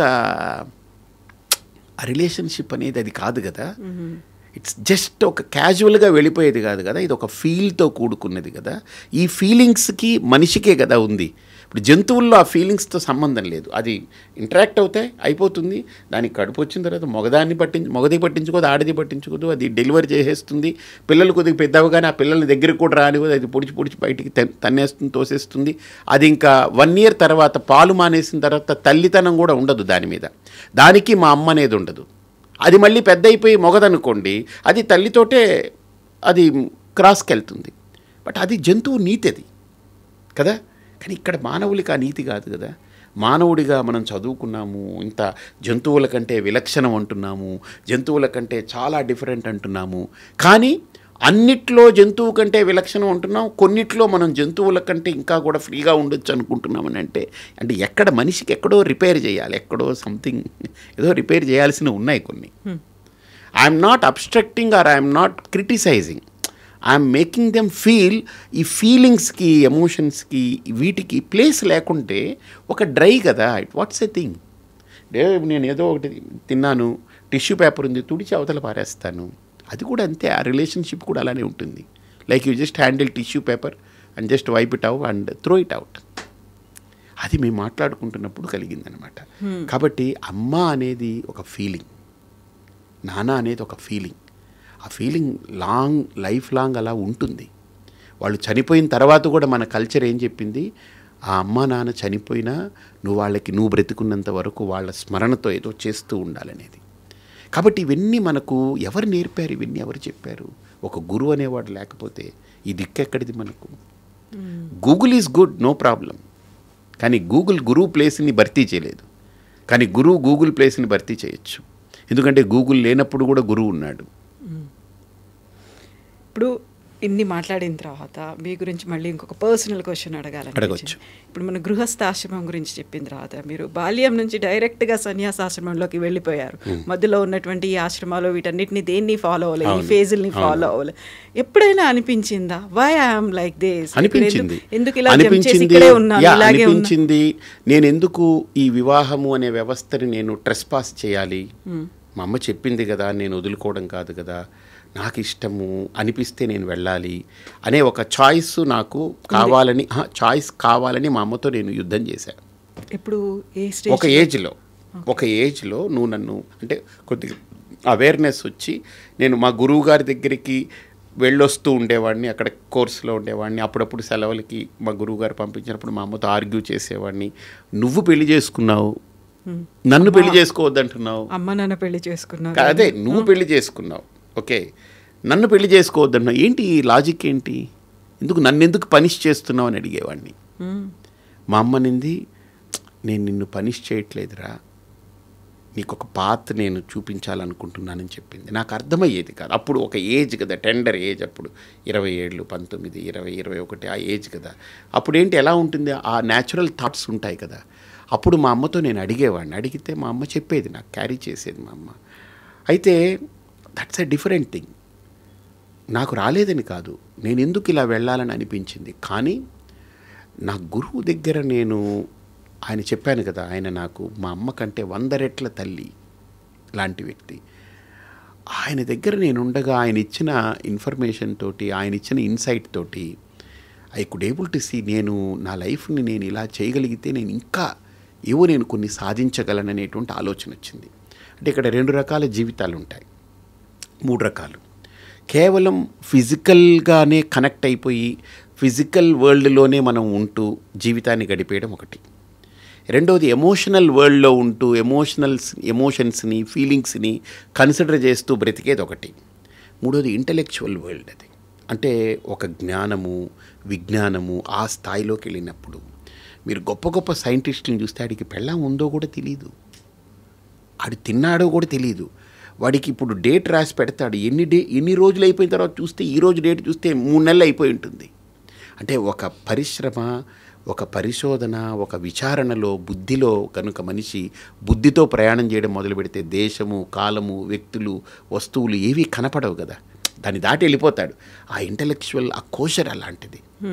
సో ఆ ఇంటలెక్చువల్ లేయర్లోకి మనం వెళితే ఈ ఫిజికల్ లెవెల్లో ఉండేటువంటివి మనకు చాలా తక్కువ అనిపిస్తుంటుంది. అది హిండర్ చేయదు. అది అని మనం చూస్తాం, okay this not my cup of tea, ఇది నా కప్ ఆఫ్ టీ కాదని అనుకుంటాం, రైట్? అలాగా మా గురువు గారి దగ్గరికి వెళ్ళిన తర్వాత నాకు అది రిజాల్వ్ అయింది. I need to do something else more than this. నా జర్నీ ఇది, నా జోనర్ ఇది అని నేను అలా ఎంచుకోగలిగాను. నేను దానికి ఆ వయసుతో పాటుగా గురువు దగ్గర నుంచి వచ్చినటువంటి గురువు సంస్కారం. అది గూగుల్ ఇవ్వదు కదా, అది ఎవరు ఇవ్వరు, అది ఆ గురువే ఇవ్వగలడు ఆ సంస్కారాన్ని. ఇప్పుడు మనం భక్తి, దేవుడి దగ్గరికి వెళ్ళాలి, నాకు సరైన మార్గం అంటే ప్రతి ఒక్కరూ గురువు దాకా వెళ్ళాలి అనేది కుదరదు, అక్కడ సాధ్యం కాని విషయం. కాబట్టి చాలా వరకు ఆశ్రమాలు ఉన్నారు, అక్కడ ఉన్నటువంటి పీఠాధిపతులు ఉన్నారు, వాళ్ళ దగ్గరికి వెళ్ళి ప్రతిరోజు ప్రవచనాలు వినడం, వాళ్ళు మీడియేటర్ల లాగా ఉన్నారా? నా దృష్టిలో ప్రవచనాల వల్ల దేవుడు, దైవము, దైవత్వాన్ని పొందడం అనేది కరెక్ట్ కాదు. ప్రవచనం అనేది ఒక మాధ్యమం, నన్ను ఇన్స్పైర్ చేయడం వరకే. నేను 3 స్టెప్స్లో చూస్తాను, ఇది మీకు క్లారిటీ వస్తుంది. ఒక పండితుడు కానీ, ఒక సాహితీవేత్త కానీ, లేదా ఒక స్వామీజీ కానీ, లేదా ఒక గురువు కానీ ఎవరైనా మనతో ఏదైనా కమ్యూనికేట్ చేశారంటే దట్స్ ఎన్ ఇన్ఫర్మేషన్ మాత్రమే, రైట్? అది నేను ఒక బుక్లో చదివి తెలుసుకున్నా, లేదా ఇంకోళ్ళతో ఇంటరాక్ట్ అయ్యి ఎవరి ద్వారా తెలుసుకున్నా, that's an information. Information need to be converted into knowledge. ఆ ఇన్ఫర్మేషన్ నా చెవులు తీసుకున్నాయి, కానీ దాని నాలెడ్జ్గా నా లోపల నేను సాధన ద్వారా నేను కన్వర్ట్ చేయాలి. ఆ knowledge need to be transformed into wisdom. ఆ విజ్డమ్ అనే స్టేటస్కి నేను చేరితేనే నా జర్నీ కంప్లీట్ అవుతుంది. Did you get my point? So information దగ్గర ఆగిపోతున్నారు. అయ్యో చాలా బాగా చెప్పేశారు ప్రవచనం, అబ్బో ఈయన చాలా బాగా చెప్పేశారు, ఆయన బాగా చెప్తారు. బాగా చెప్పడం ఏముంది, అది ఇన్ఫర్మేషనే. ఆ టైంకి నీకు సాటిస్ఫాక్షన్, కానీ నీకు లోపల నువ్వేం చేస్తున్నావు, దాన్ని తీసుకుని నువ్వేం చేస్తున్నావు, బాగా ఉంది అన్నదాన్ని నువ్వు ఎంతవరకు దాన్ని నువ్వు ఓన్ చేసుకుంటున్నావు. ఆ ఓనింగ్ నేచర్ వస్తే అది నాలెడ్జ్ కింద ట్రాన్స్ఫార్మ్ అవుతుంది. ఆ నాలెడ్జ్ని ఇంకా ఇన్డెప్త్గా నేను కనుక కాంటెంప్లేట్ చేస్తే అది విజ్డమ్ కింద ట్రాన్స్ఫార్మ్ అవుతుంది. ఆ wisdom is the ultimate step of our spiritual journey. Anything ఆ విజ్డమ్కి ట్రాన్స్ఫార్మ్ అవ్వకపోతే స్పిరిచువల్ జర్నీ కంప్లీట్ కాదు. అది విజ్డమ్ అంటే ఏంటి తెలుగులో మనం చెప్తే, నాలెడ్జ్ అంటే జ్ఞానం, అందరికీ తెలుసు. ఇన్ఫర్మేషన్ అంటే సమాచారం, అది అందరికీ తెలుసు. ఇప్పుడు ఒక గురువు కానీ, ఒక పండితుడు కానీ, లేదా ఒక టీవీ ద్వారా కానీ, ఏదైనా ఒక మాధ్యమాల ద్వారా, ఒక పుస్తకం ద్వారా నాకు ఏదైనా ఒక విషయం అందింది అని అంటే అది ఇన్ఫర్మేషన్, సమాచారం. కానీ అది కాదు, అది నా పరిపూర్ణత్వం కాదు, అది నా ఎండ్ కాదు. అది సో ఆ ఇన్ఫర్మేషన్ నాలోకి వెళ్ళి అది నాకు నచ్చినప్పుడు నేను దాన్ని తీసుకుని దాన్ని పదే పదే దాన్ని నేను రెవల్ అవుతున్నప్పుడు నాలో దాని పట్ల ఒక వీప్స అంటారు, అంటే ఒక రకమైన ప్యాషన్ పుడుతుంది. నేను దాన్ని ఫాలో అవ్వాలి, దాన్ని ఇంకా తెలుసుకోవాలి, దాంట్లో నేను ఇంకా ఒక అవేర్నెస్ పెరగాలనేటువంటిది పుడుతుంది. ఆ పుట్టడమే జ్ఞానం అనేది, అది జ్ఞానానికి దారి తీస్తుంది. ఇంకా మోర్ అబౌట్ దట్ నేను ఎలివేట్ అవుతాను. అయ్యేటప్పటికి ఇంకా నాకేమనిపిస్తుందంటే నో దీని డీపర్ సెన్స్ వేరుగా ఉంది, దీని ఇన్నర్ సెన్స్ వేరుగా ఉంది. ఇప్పుడు ఎగ్జాంపుల్ చెప్పాలంటే పరిపూర్ణానంద అంటే నన్ను చూశారనుకోండి, నన్ను చూడగానే మీరు రికగ్నైజ్ చేశారు ఓ పరిపూర్ణానంద అని. ఇప్పుడు పరిపూర్ణానంద ఏంటి అని తెలుసుకోవాలనుకోండి మీరు కొంతసేపు కూర్చొని చర్చించాలి, నాతో టైం స్పెండ్ చేయాలి, రైట్? టైం స్పెండ్ చేస్తే ఇప్పుడు పరిపూర్ణానంద ఏంటని తెలుస్తుంది. అసలు పరిపూర్ణానంద ఏంటి తెలియాలనుకోండి మీరు చాలా డీప్గా ఇన్వాల్వ్ అవ్వాలి, చాలా లోతుగా ఆలోచన చేయాలి కదా, అప్పుడు తెలుస్తుంది. అప్పుడు మనం మాట్లాడుకున్నా, కలిసి ప్రయాణం చేస్తున్నా నా డెప్త్ ఏంటనేది మీకు అర్థమవుతుంది. ఇప్పుడు అప్పర్ సర్ఫేస్ పైన వరకు చూసి బాగున్నారండి, పర్లేదు, ఓకే, ఏంటోనండి కొంచెం పాడైపోయారు, ఏదో కొద్దిగా డల్గా ఉన్నారు, అదంతా పైన సర్ఫేస్ చూస్తాం. కానీ లోపల ఫేస్ చూడాలంటే, ఇంటర్ఫేస్ చూడాలి అని అంటే you need to enter in to it, లోపలికి వెళ్ళాలి, కొద్దిగా టైం స్పెండ్ చేయాలి. అలాగనే ఒక విషయం మనకు సమాచారం అందితే ఎవరి వల్లైనా అది సమాచారాన్ని అందజేయడం వరకే వాళ్ళ బాధ్యత. తర్వాత ఆ సమాచారాన్ని తీసుకున్న మనము లోపల విచారణ చేస్తే అది జ్ఞానంగా పరిణమవుతుంది. ఆ జ్ఞానాన్ని మనం కనుక నిధిధ్యాసన చేస్తే, కాంటెంప్లేట్ చేయడం మొదలు పెడితే, దాంట్లో ఇన్డెప్త్కి వెళితే అక్కడి నుంచి మనకు అది డెలివర్ చేస్తుంది లోపల. ఆ delivering of that goods, that is what wisdom is. దాన్ని ప్రజ్ఞానము అన్నారు, ప్రజ్ఞ అన్నారు. ప్రజ్ఞ అనే పదం విన్నారు కదా, ఆ ప్రజ్ఞ అనేది అందరికీ ఓపెన్ అవ్వదు. ఆ ప్రజ్ఞ ఓపెన్ అవ్వాలి అని అంటే దానికి తగ్గ సాధన జరగాలి. కాబట్టి దానికి ప్రిలిమినరీ స్టెప్స్ వరకు యూ కెన్ గ్యాదర్ ఇన్ఫర్మేషన్. ఒక వ్యక్తి దగ్గర కావచ్చు, ఒక టీవీ మాధ్యమం కావచ్చు, ఇప్పుడు iDream కావచ్చు, లేకపోతే XYZ అని social media platform, are paper కావచ్చు, ఒక బుక్ కావచ్చు, ఒక పర్సన్ కావచ్చు, ఎనీథింగ్. కాబట్టి ఈ స్టేజెస్లో ఉంటుంది. ఇది మనం ఏది ఇగ్నోర్ చేయకూడదు. వీళ్ళు అక్కర్లేదు అని అక్కర్లేదు, ఏమో వాళ్ళు చెప్పేది ఒక్కొక్కసారి నేను వేరే పనిలో ఉంటాను, ఒక మాట నేను విని ఇన్స్పైర్ అయిపోతాను.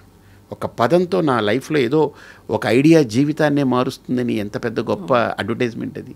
నాకు నిజంగా నచ్చింది. చాలా సింపుల్గా చెప్పారు. అది గొప్ప వాక్యాన్ని ఒక్క లైన్లో చెప్పేశారు. ఒక ఐడియా మీ జీవితాన్నే మారుస్తుంది. నిజంగా అది ఎవరు ఆ స్టేట్మెంట్ కనిపెట్టి ఇచ్చారో కానీ కోట్ల రూపాయలు ఆ అడ్వర్టైజ్మెంట్ మేకర్కి ఇచ్చినా కూడా అది తక్కువే. చాలా గొప్ప కాన్సెప్ట్ అది, నాకు నచ్చింది అది. అలాగా you cannot ignore at any step, at any level. ఇప్పుడు మీరు అన్నారు ఇన్నర్ సెన్స్ తెలుసుకోవాలి, డీప్గా వెళ్ళాలి అంటే భగవంతుడు ఎవరో తెలుసుకోవాలి అంటే ప్రతి ఒక్కరూ మీలాగా అంత డీప్గా వెళ్ళాల్సిన అవసరం లేదు. నేను దేవుడు గుడికి వెళ్తున్నానా, పండగలప్పుడు పూజ చేసుకుంటున్నానా, నేను అందరితో కలిసి సెలబ్రేట్ చేసుకుంటున్నానా, నాకు కుదిరినప్పుడు వెళ్ళి దండం పెట్టుకొని వస్తున్నానా, అది భక్తి, అది సరిపోతుంది కదా. ప్రతి ఒక్కరూ అంత డీప్గా వెళ్ళి తెలుసుకోవాల్సినటువంటి అవసరం. ఆధ్యాత్మిక మార్గం అంటే ఇవన్నీ చేస్తేనే ఆధ్యాత్మిక మార్గమా, లేకపోతే నేను వెళ్ళాను దండం పెట్టుకొని వచ్చాను, నా బర్త్డేనో నా మ్యారేజ్ డేనో ఇంకోటో ఉంది, పండుగ రోజు ఉంది, అది సరిపోదంటారా? ఇప్పుడు మీ ఇంట్లో పెళ్లి జరుగుతుంది, మీరే నాకు ఆన్సర్ చెప్పాలి దీనికి, మీరు అడిగిన దానికి. నేను మీకు ఒక కౌంటర్ క్వశ్చన్ వేస్తాను. మీ ఇంట్లో మీ పాప ఉంది, పాపకు పెళ్లి చేస్తున్నారు అనుకుంటా. ఇప్పుడు నన్ను పిలిచారు, స్వామీజీ మీరు రావాలని పిలిచారు. అంటే నేను జనరల్గా వెళ్ళను పెళ్ళిళ్ళకి, ఎప్పుడు వెళ్ళకూడదు మేము, నన్ను పిలిచారు అనుకుంటాను. నేను వచ్చామ్మా మంచిదమ్మా అని ఏదో నాకు తోచిన గిఫ్ట్ ఇచ్చాను, వెళ్ళాను. మీ చెల్లెలకి చెప్పారు, మీ సొంత చెల్లెలు, ఆవిడికి చెప్పారు, మీ అమ్మకు చెప్పారు. ఇప్పుడు నన్ను మీరు రిసీవ్ చేసుకునేదానికి వాళ్ళు ఉండేదానికి ఏమిటి తేడా? పెళ్ళిలో they are part of you. ఒక ఫ్యామిలీ కాదు, they are part of you. మీ చెల్లెలంటే ఆవిడ మీ పాపకి పిన్ని, మీరు అమ్మ అయితే ఆవిడ పిన్ని, అంటే చిన్నమ్మ, అంటే మీరు అమ్మ అయితే ఆవిడ చిన్న తల్లి, అంతే కదా. మీరు అమ్మ, మీ అమ్మ ఆవిడకి ఏమవుతుంది? అమ్మ అంటే ఎంత కనెక్షన్ ఉంది అక్కడ కదా. వాళ్ళు ఎలా వస్తారు? నాలాగా చుట్టం చూపులాగా వచ్చి వెళ్ళిపోతారా? కాదు కదా. Do you expect that behaviour? No. వాళ్ళు ఉండాలి, నాతో ఉండాలి, నా కూతురితో ఉండాలి, నా కూతురికి అన్నీ చెప్పాలి, నేను ఫోకస్ చేయలేని ఏరియాస్ అన్నీ వాళ్ళు నా కూతురితోటి కనెక్ట్ అవ్వాలి అని కోరుకుంటారు కదా. ఎందుకని? వాళ్ళు they are connected to you. అలాగా దేవుడితో ఇప్పుడు నాలాగా పిలిస్తే ఒక గెస్ట్ లాగా వచ్చి దండం పెట్టుకుని పూజ చేసి, హాయ్ భగవంతుడా బాగున్నావా, నేను బాగున్నాను, నీ బ్లెస్సింగ్స్ కావాలని వెళ్ళిపోవడం వేరు. ఇప్పుడు మీ అమ్మ మీ చెల్లిలాగా మీ కూతురు పెళ్ళిలో కనెక్ట్ అయిపోయి వాళ్ళు పూర్తిగా ఇన్వాల్వ్ అయినట్టుగా ఆ దైవంతోటే కనెక్ట్ అయ్యేటువంటి వాళ్ళు ఎవరైతే అనుకుంటారో వాళ్ళకు ఒక పాత్ కావాలిగా. పెళ్ళికి అలాంటి వాళ్ళని పిలుస్తాం, వీళ్ళకి చెప్తాం, వాళ్ళని పిలవం, వాళ్ళంతటా వాళ్ళే వస్తారు, వాళ్ళే ఇన్వాల్వ్ అయిపోతారు కదా. ఇప్పుడు నన్ను మీరు పిలవాలి, నేను వస్తాను, పలకరిస్తారు, మంచిది అనుకుంటాం, వెళ్ళిపోతాం. కానీ వాళ్ళు అలా కాదుగా, వచ్చారు పోయారు, ఆయారం గయారం రిలేషన్ కాదు కదా అది. That's more stronger than anything else, right. కాబట్టి దైవం అనేటువంటి దాంతో మనం వెళ్ళాము, దండం పెట్టుకున్నాము, వచ్చేసాము, ఇది భక్తి, సింపుల్ భక్తి, ఇందులో ఏమీ ఇదేం లేదు. ఇది ఆధ్యాత్మికత అని చెప్పొద్దు. ఆధ్యాత్మికత అంటే దైవంతో కనెక్ట్ అయ్యి, ఇప్పుడు నేను దైవం దగ్గరికి వెళ్ళాను, ఎందుకని వెళ్ళాను, పండగ చెప్పారు వెళ్ళాను, పూజ నేను చెయ్యాలి చేస్తున్నాను. కానీ ఆధ్యాత్మికత అంటే నాకు దేవుడు కావాలి, ఈ పనులు కాదు, ఇవన్నీ కర్మలు క్రియలు, కానీ నాకు దేవుడు కావాలి.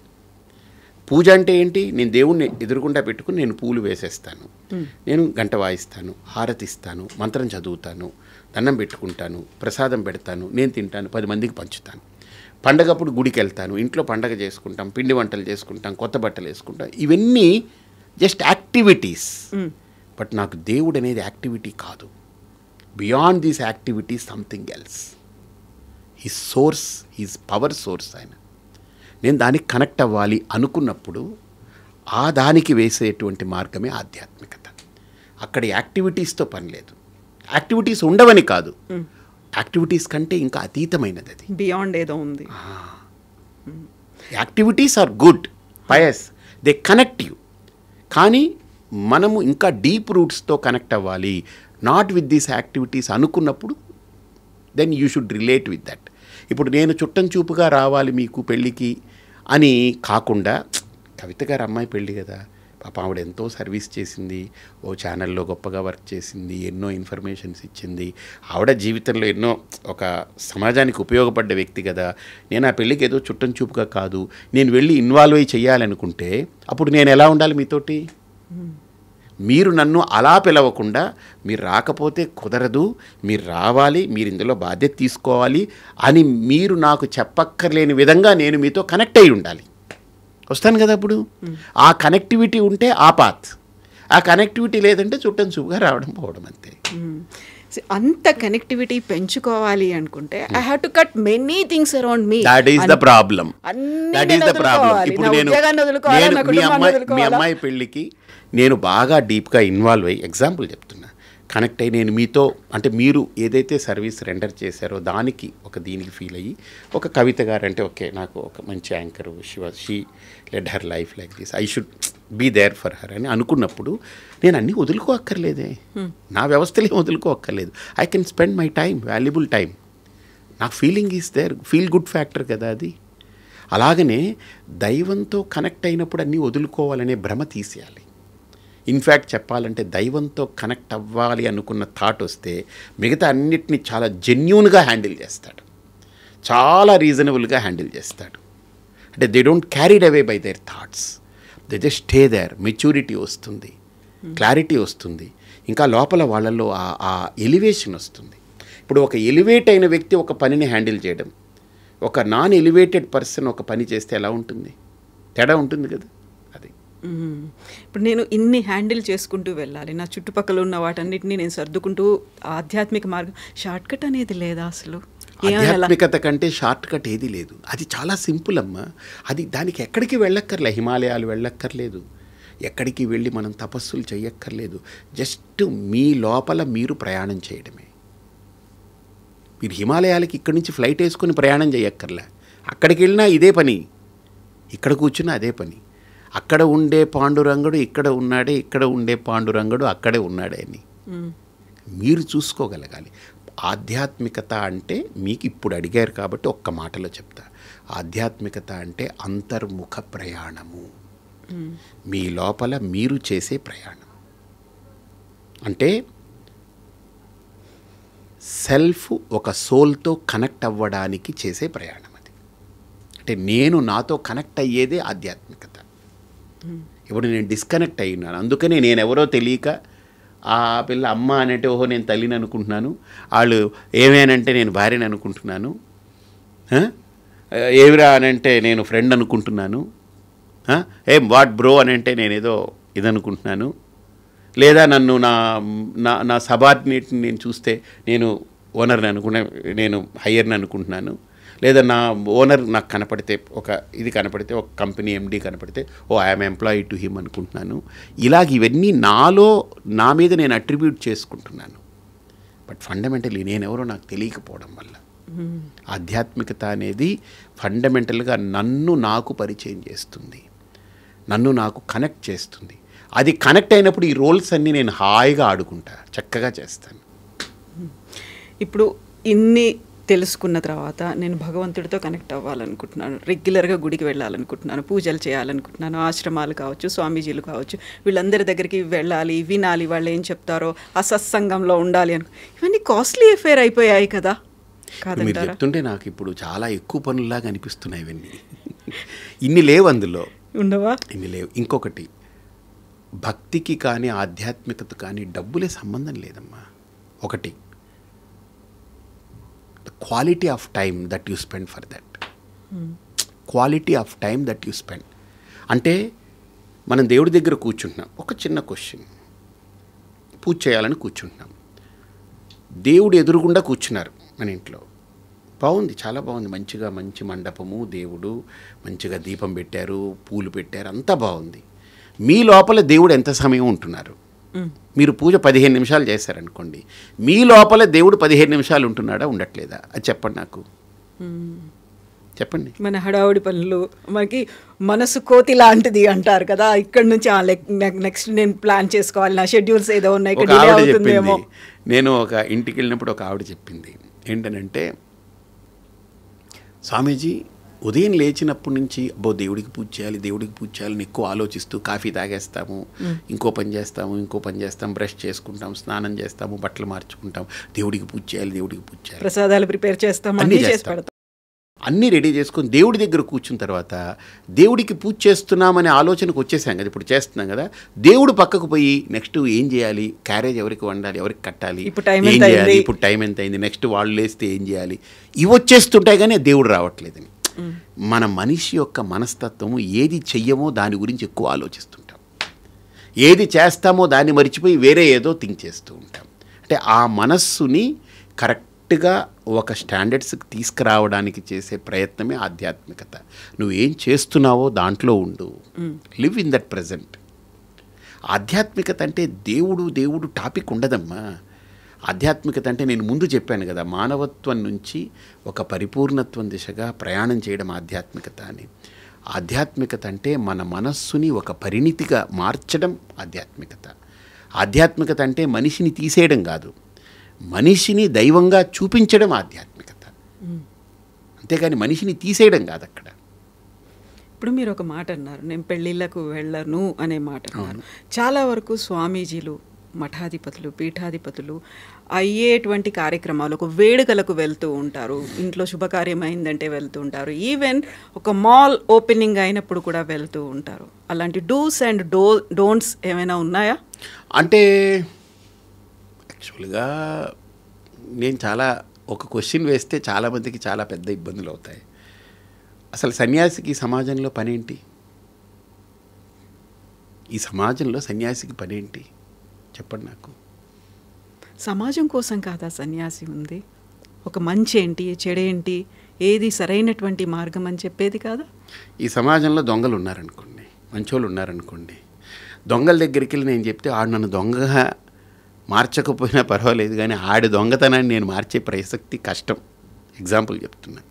మంచివాడి దగ్గరికి వెళ్ళి నేను మంచి చెప్పడం మొదలు పెడితే ఉపయోగం లేదు, వాడు ఆల్రెడీ మంచివాడుగా ఉన్నాడు కదా. కాబట్టి ఇప్పుడు దొంగని నేనేం మార్చలేను, మంచోడిని మార్చాల్సిన పని లేదు.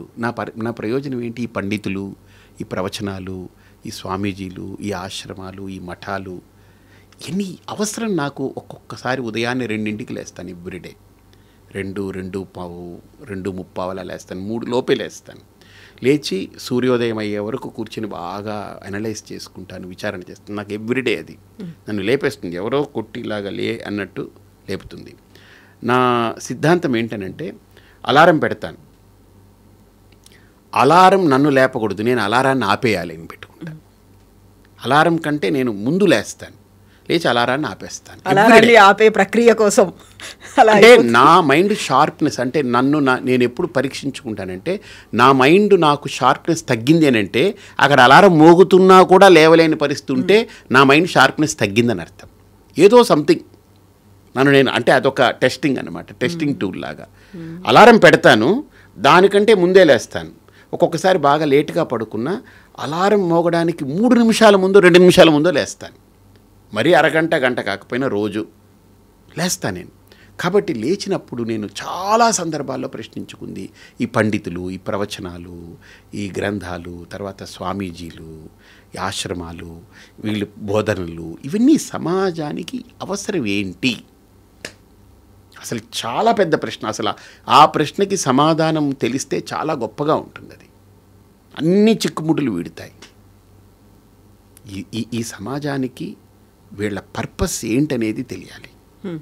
అప్పుడు ఇందాక మీరు అడిగారు చూసారా, అన్నీ చిన్న పాప్కార్న్స్ లాగా ఎగిరిపోతాయి అవి.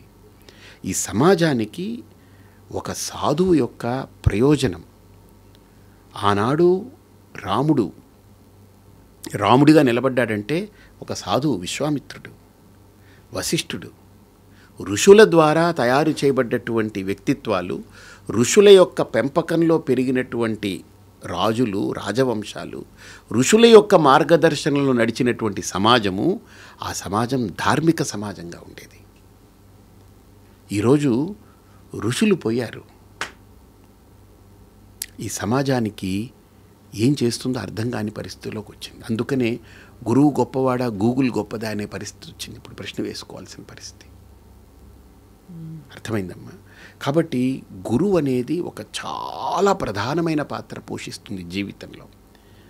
మన జీవితంలో ఏ రిలేషన్షిప్ అయినా సరే మనకు స్ట్రాంగ్గా నిలబడాలి అంటే గురువు అనే ఒక్క రిలేషన్షిప్ కనుక మనకు స్ట్రాంగ్గా ఉంటే, అంటే ఆ గురువు కూడా స్వచ్ఛమైనదై ఉండి నిష్కల్మషమై ఏదీ నా నుండి ఆశించకుండా నన్నుగా గౌరవిస్తూ, ఏదో నా వెనక ఏదో ప్రాపర్టీ ఉందనో, లేదా నేను చాలా పెద్దోడనో, ఈయన ముఖ్యమంత్రినో, ఈయన ప్రధానమంత్రినో, ఈ తోకలు ఈకలు పెట్టుకోకుండా, ఈ డబ్బు గల్లవాడు, ఇది చాలా ఇది అనే ఈ భ్రమలు పెట్టుకోకుండా గురువు ఒక వ్యక్తిని వ్యక్తిగా గౌరవించి వాడిని ఆదరించి ఆ రకమైన ప్రిన్సిపల్స్తో వాడిని సంస్కరిస్తే, వాడికి టచ్ కలిగితే వాడి జీవితంలో అన్ని రిలేషన్స్ కూడా చాలా స్ట్రాంగ్గా నిలబడతాయి.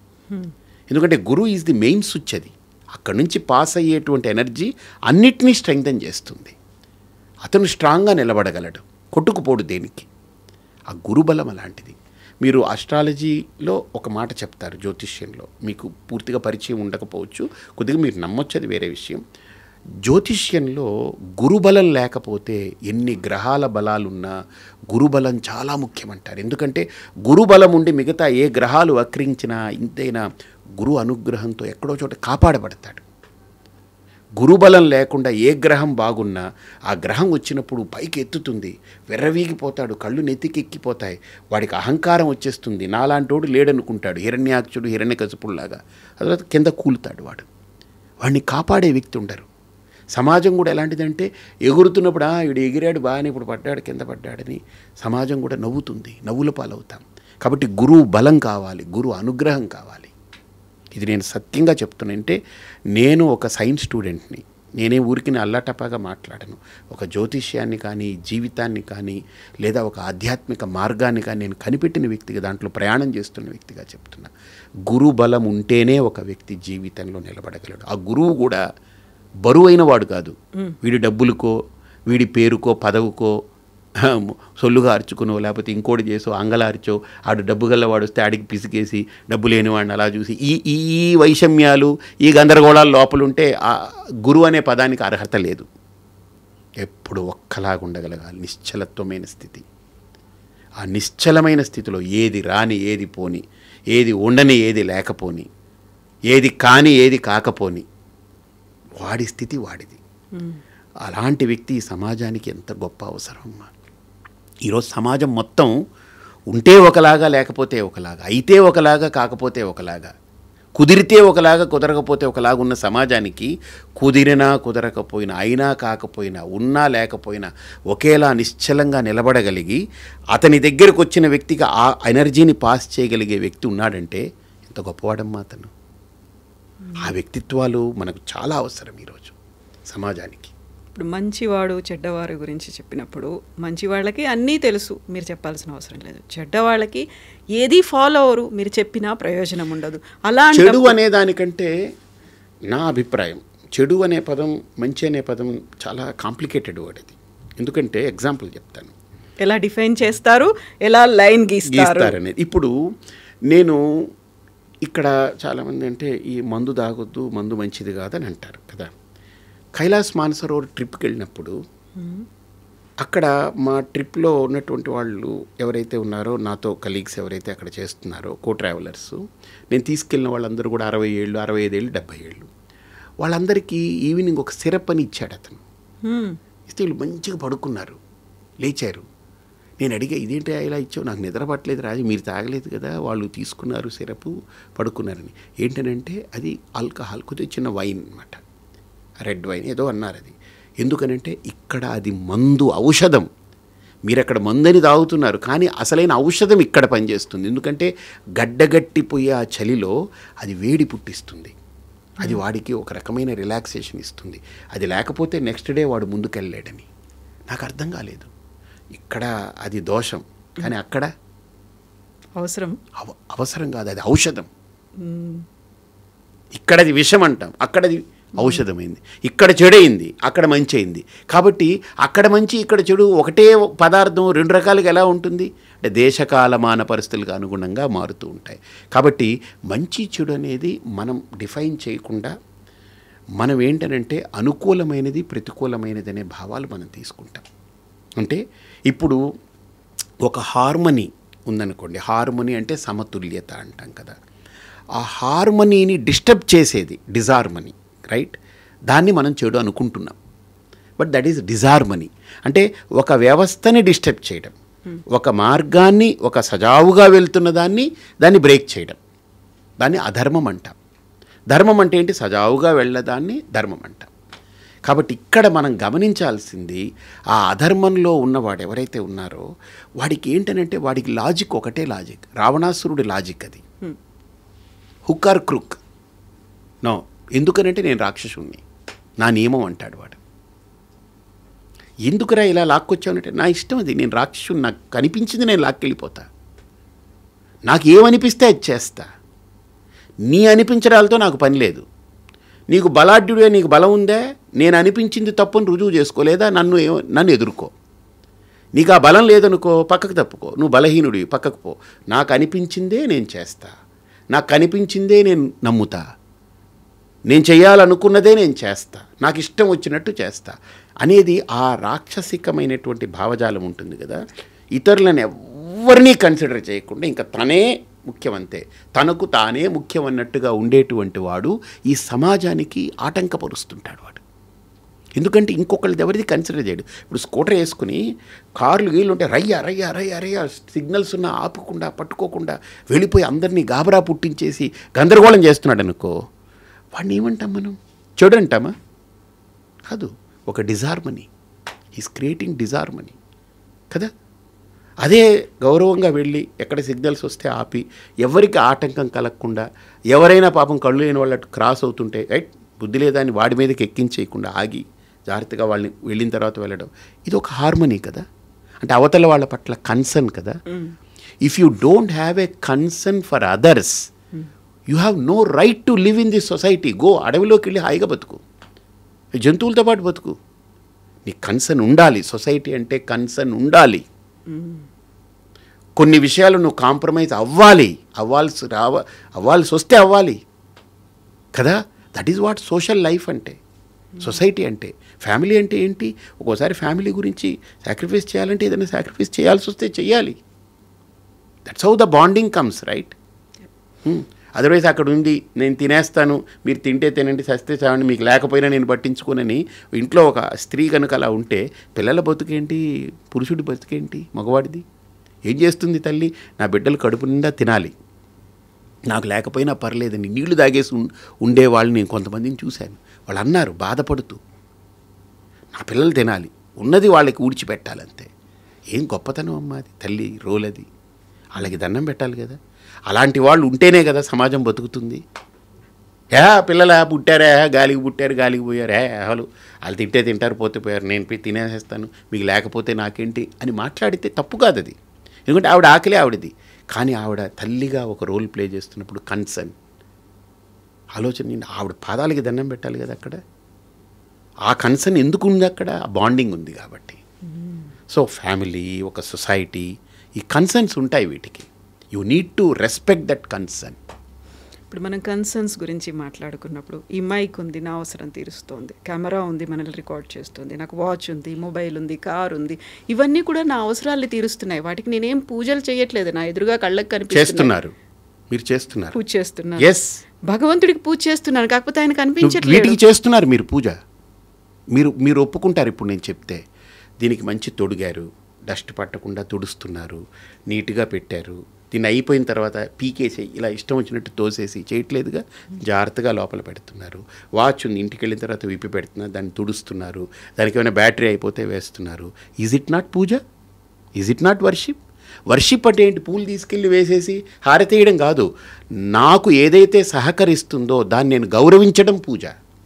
మీరు నాతో కూర్చున్నారు, నాతో మాట్లాడారనుకో, అమ్మ కవిత ఎలా ఉన్నావు, అమ్మ బాగున్నావా అని చేశారనుకోండి, అది పూజ. అది మిమ్మల్ని నేను ఆరాధిస్తున్నాను, గౌరవిస్తున్నాను. మీరేం చేయాలి? నాకు స్వామీజీ నేను బాగున్నానండి, మీరు బాగున్నారా, మీరు భోజనం చేశారా, మీరు రాగానే ఏమి అడిగారు, కొద్దిగా గ్రీన్ టీ తాగుతారా, కొన్ని టీ తాగుతారా అడిగారు కదా. That's a puja, that is a worship. Worship doesn't mean మనం కూర్చున్నాము ఏదో ఒక రాయికో ఒక బొమ్మకో మనం పూలేసామనేదే కాదు. You are worshipping the person, you are worshipping an object. ఇది పూజ నా దృష్టిలో, ఇది భక్తి, ఆరాధన.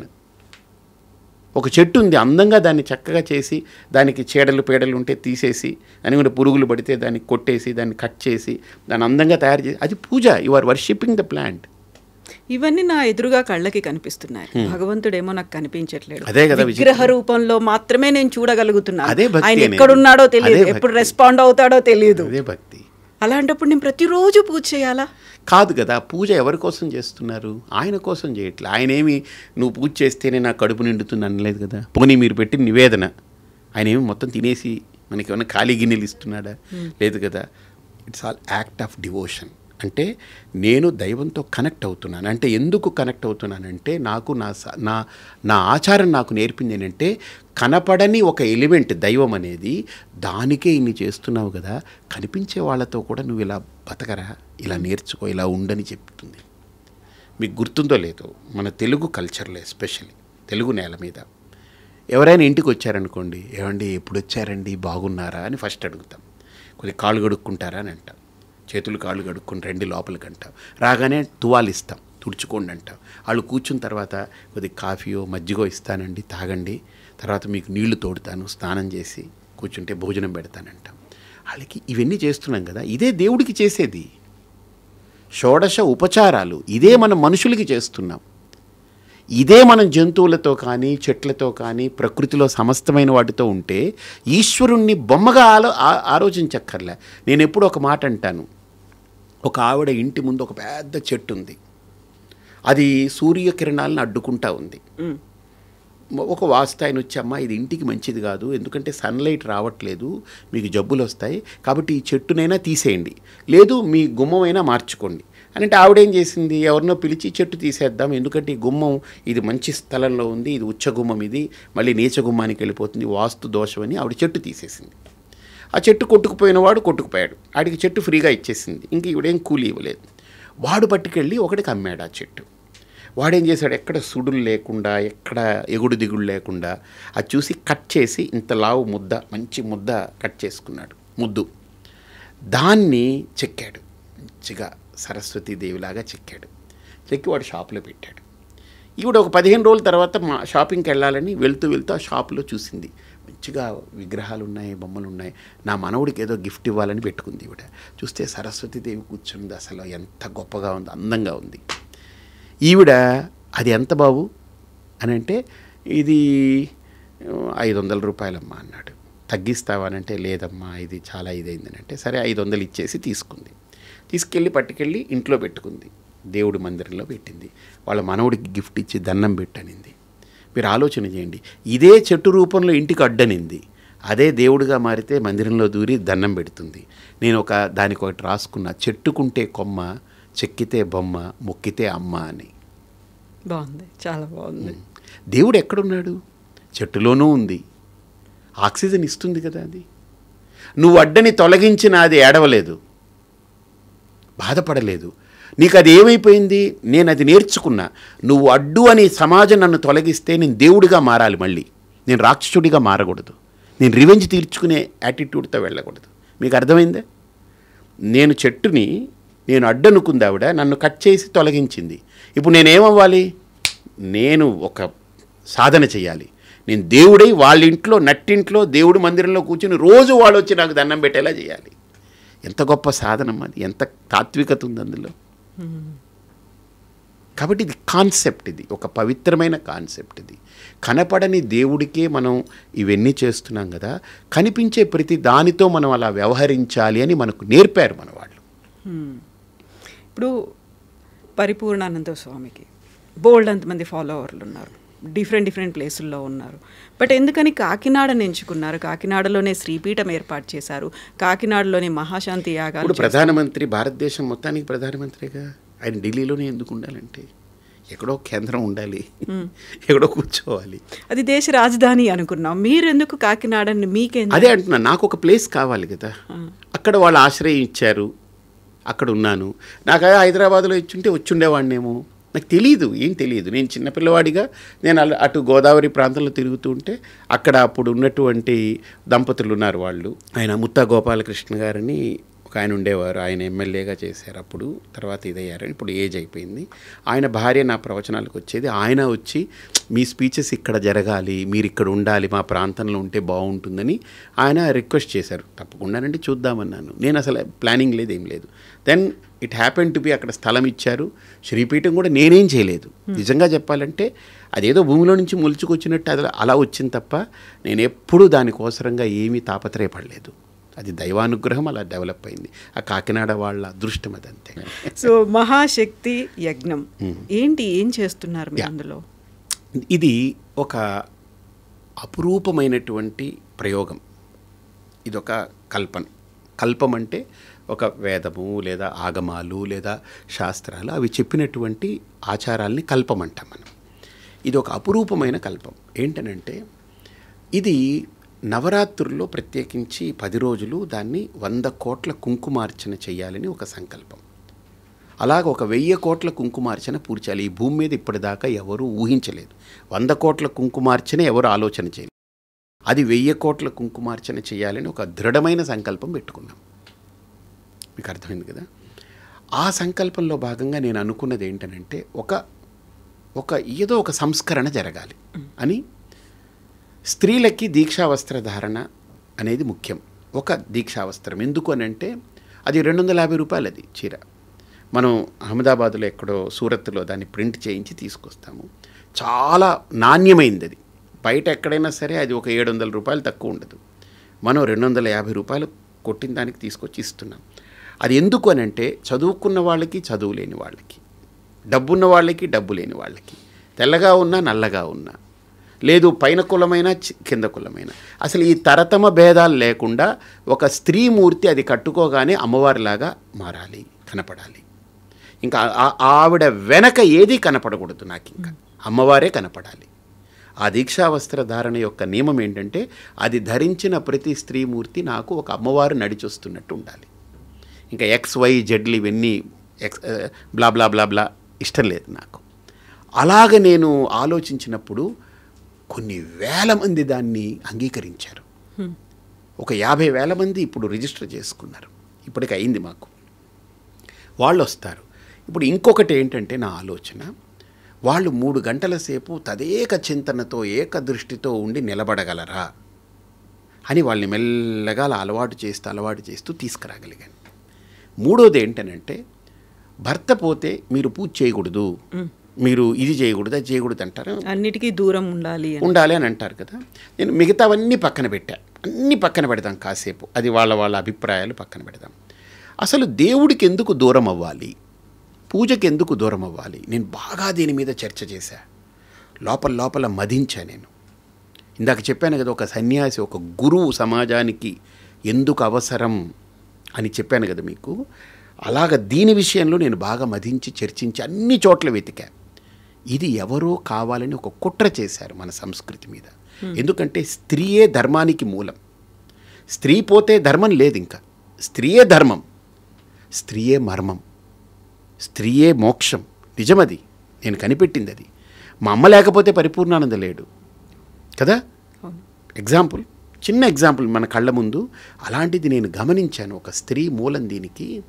ఈ స్త్రీని ఏదో వంకబెట్టి దీంట్లో లేనిపోనివి కల్పించి ఈవిడ్ని దైవానికి, ధర్మానికి దూరం చేస్తే మెల్లగా ఈ ధర్మం నాశనం అయిపోతుంది. కాబట్టి ఏదో ఒక వంక పెట్టడం, దూరం చేయడం. ఇప్పుడు 3 రోజులు మైల ఉంది, అప్పుడు అన్నీ ఆపేయమంటాం.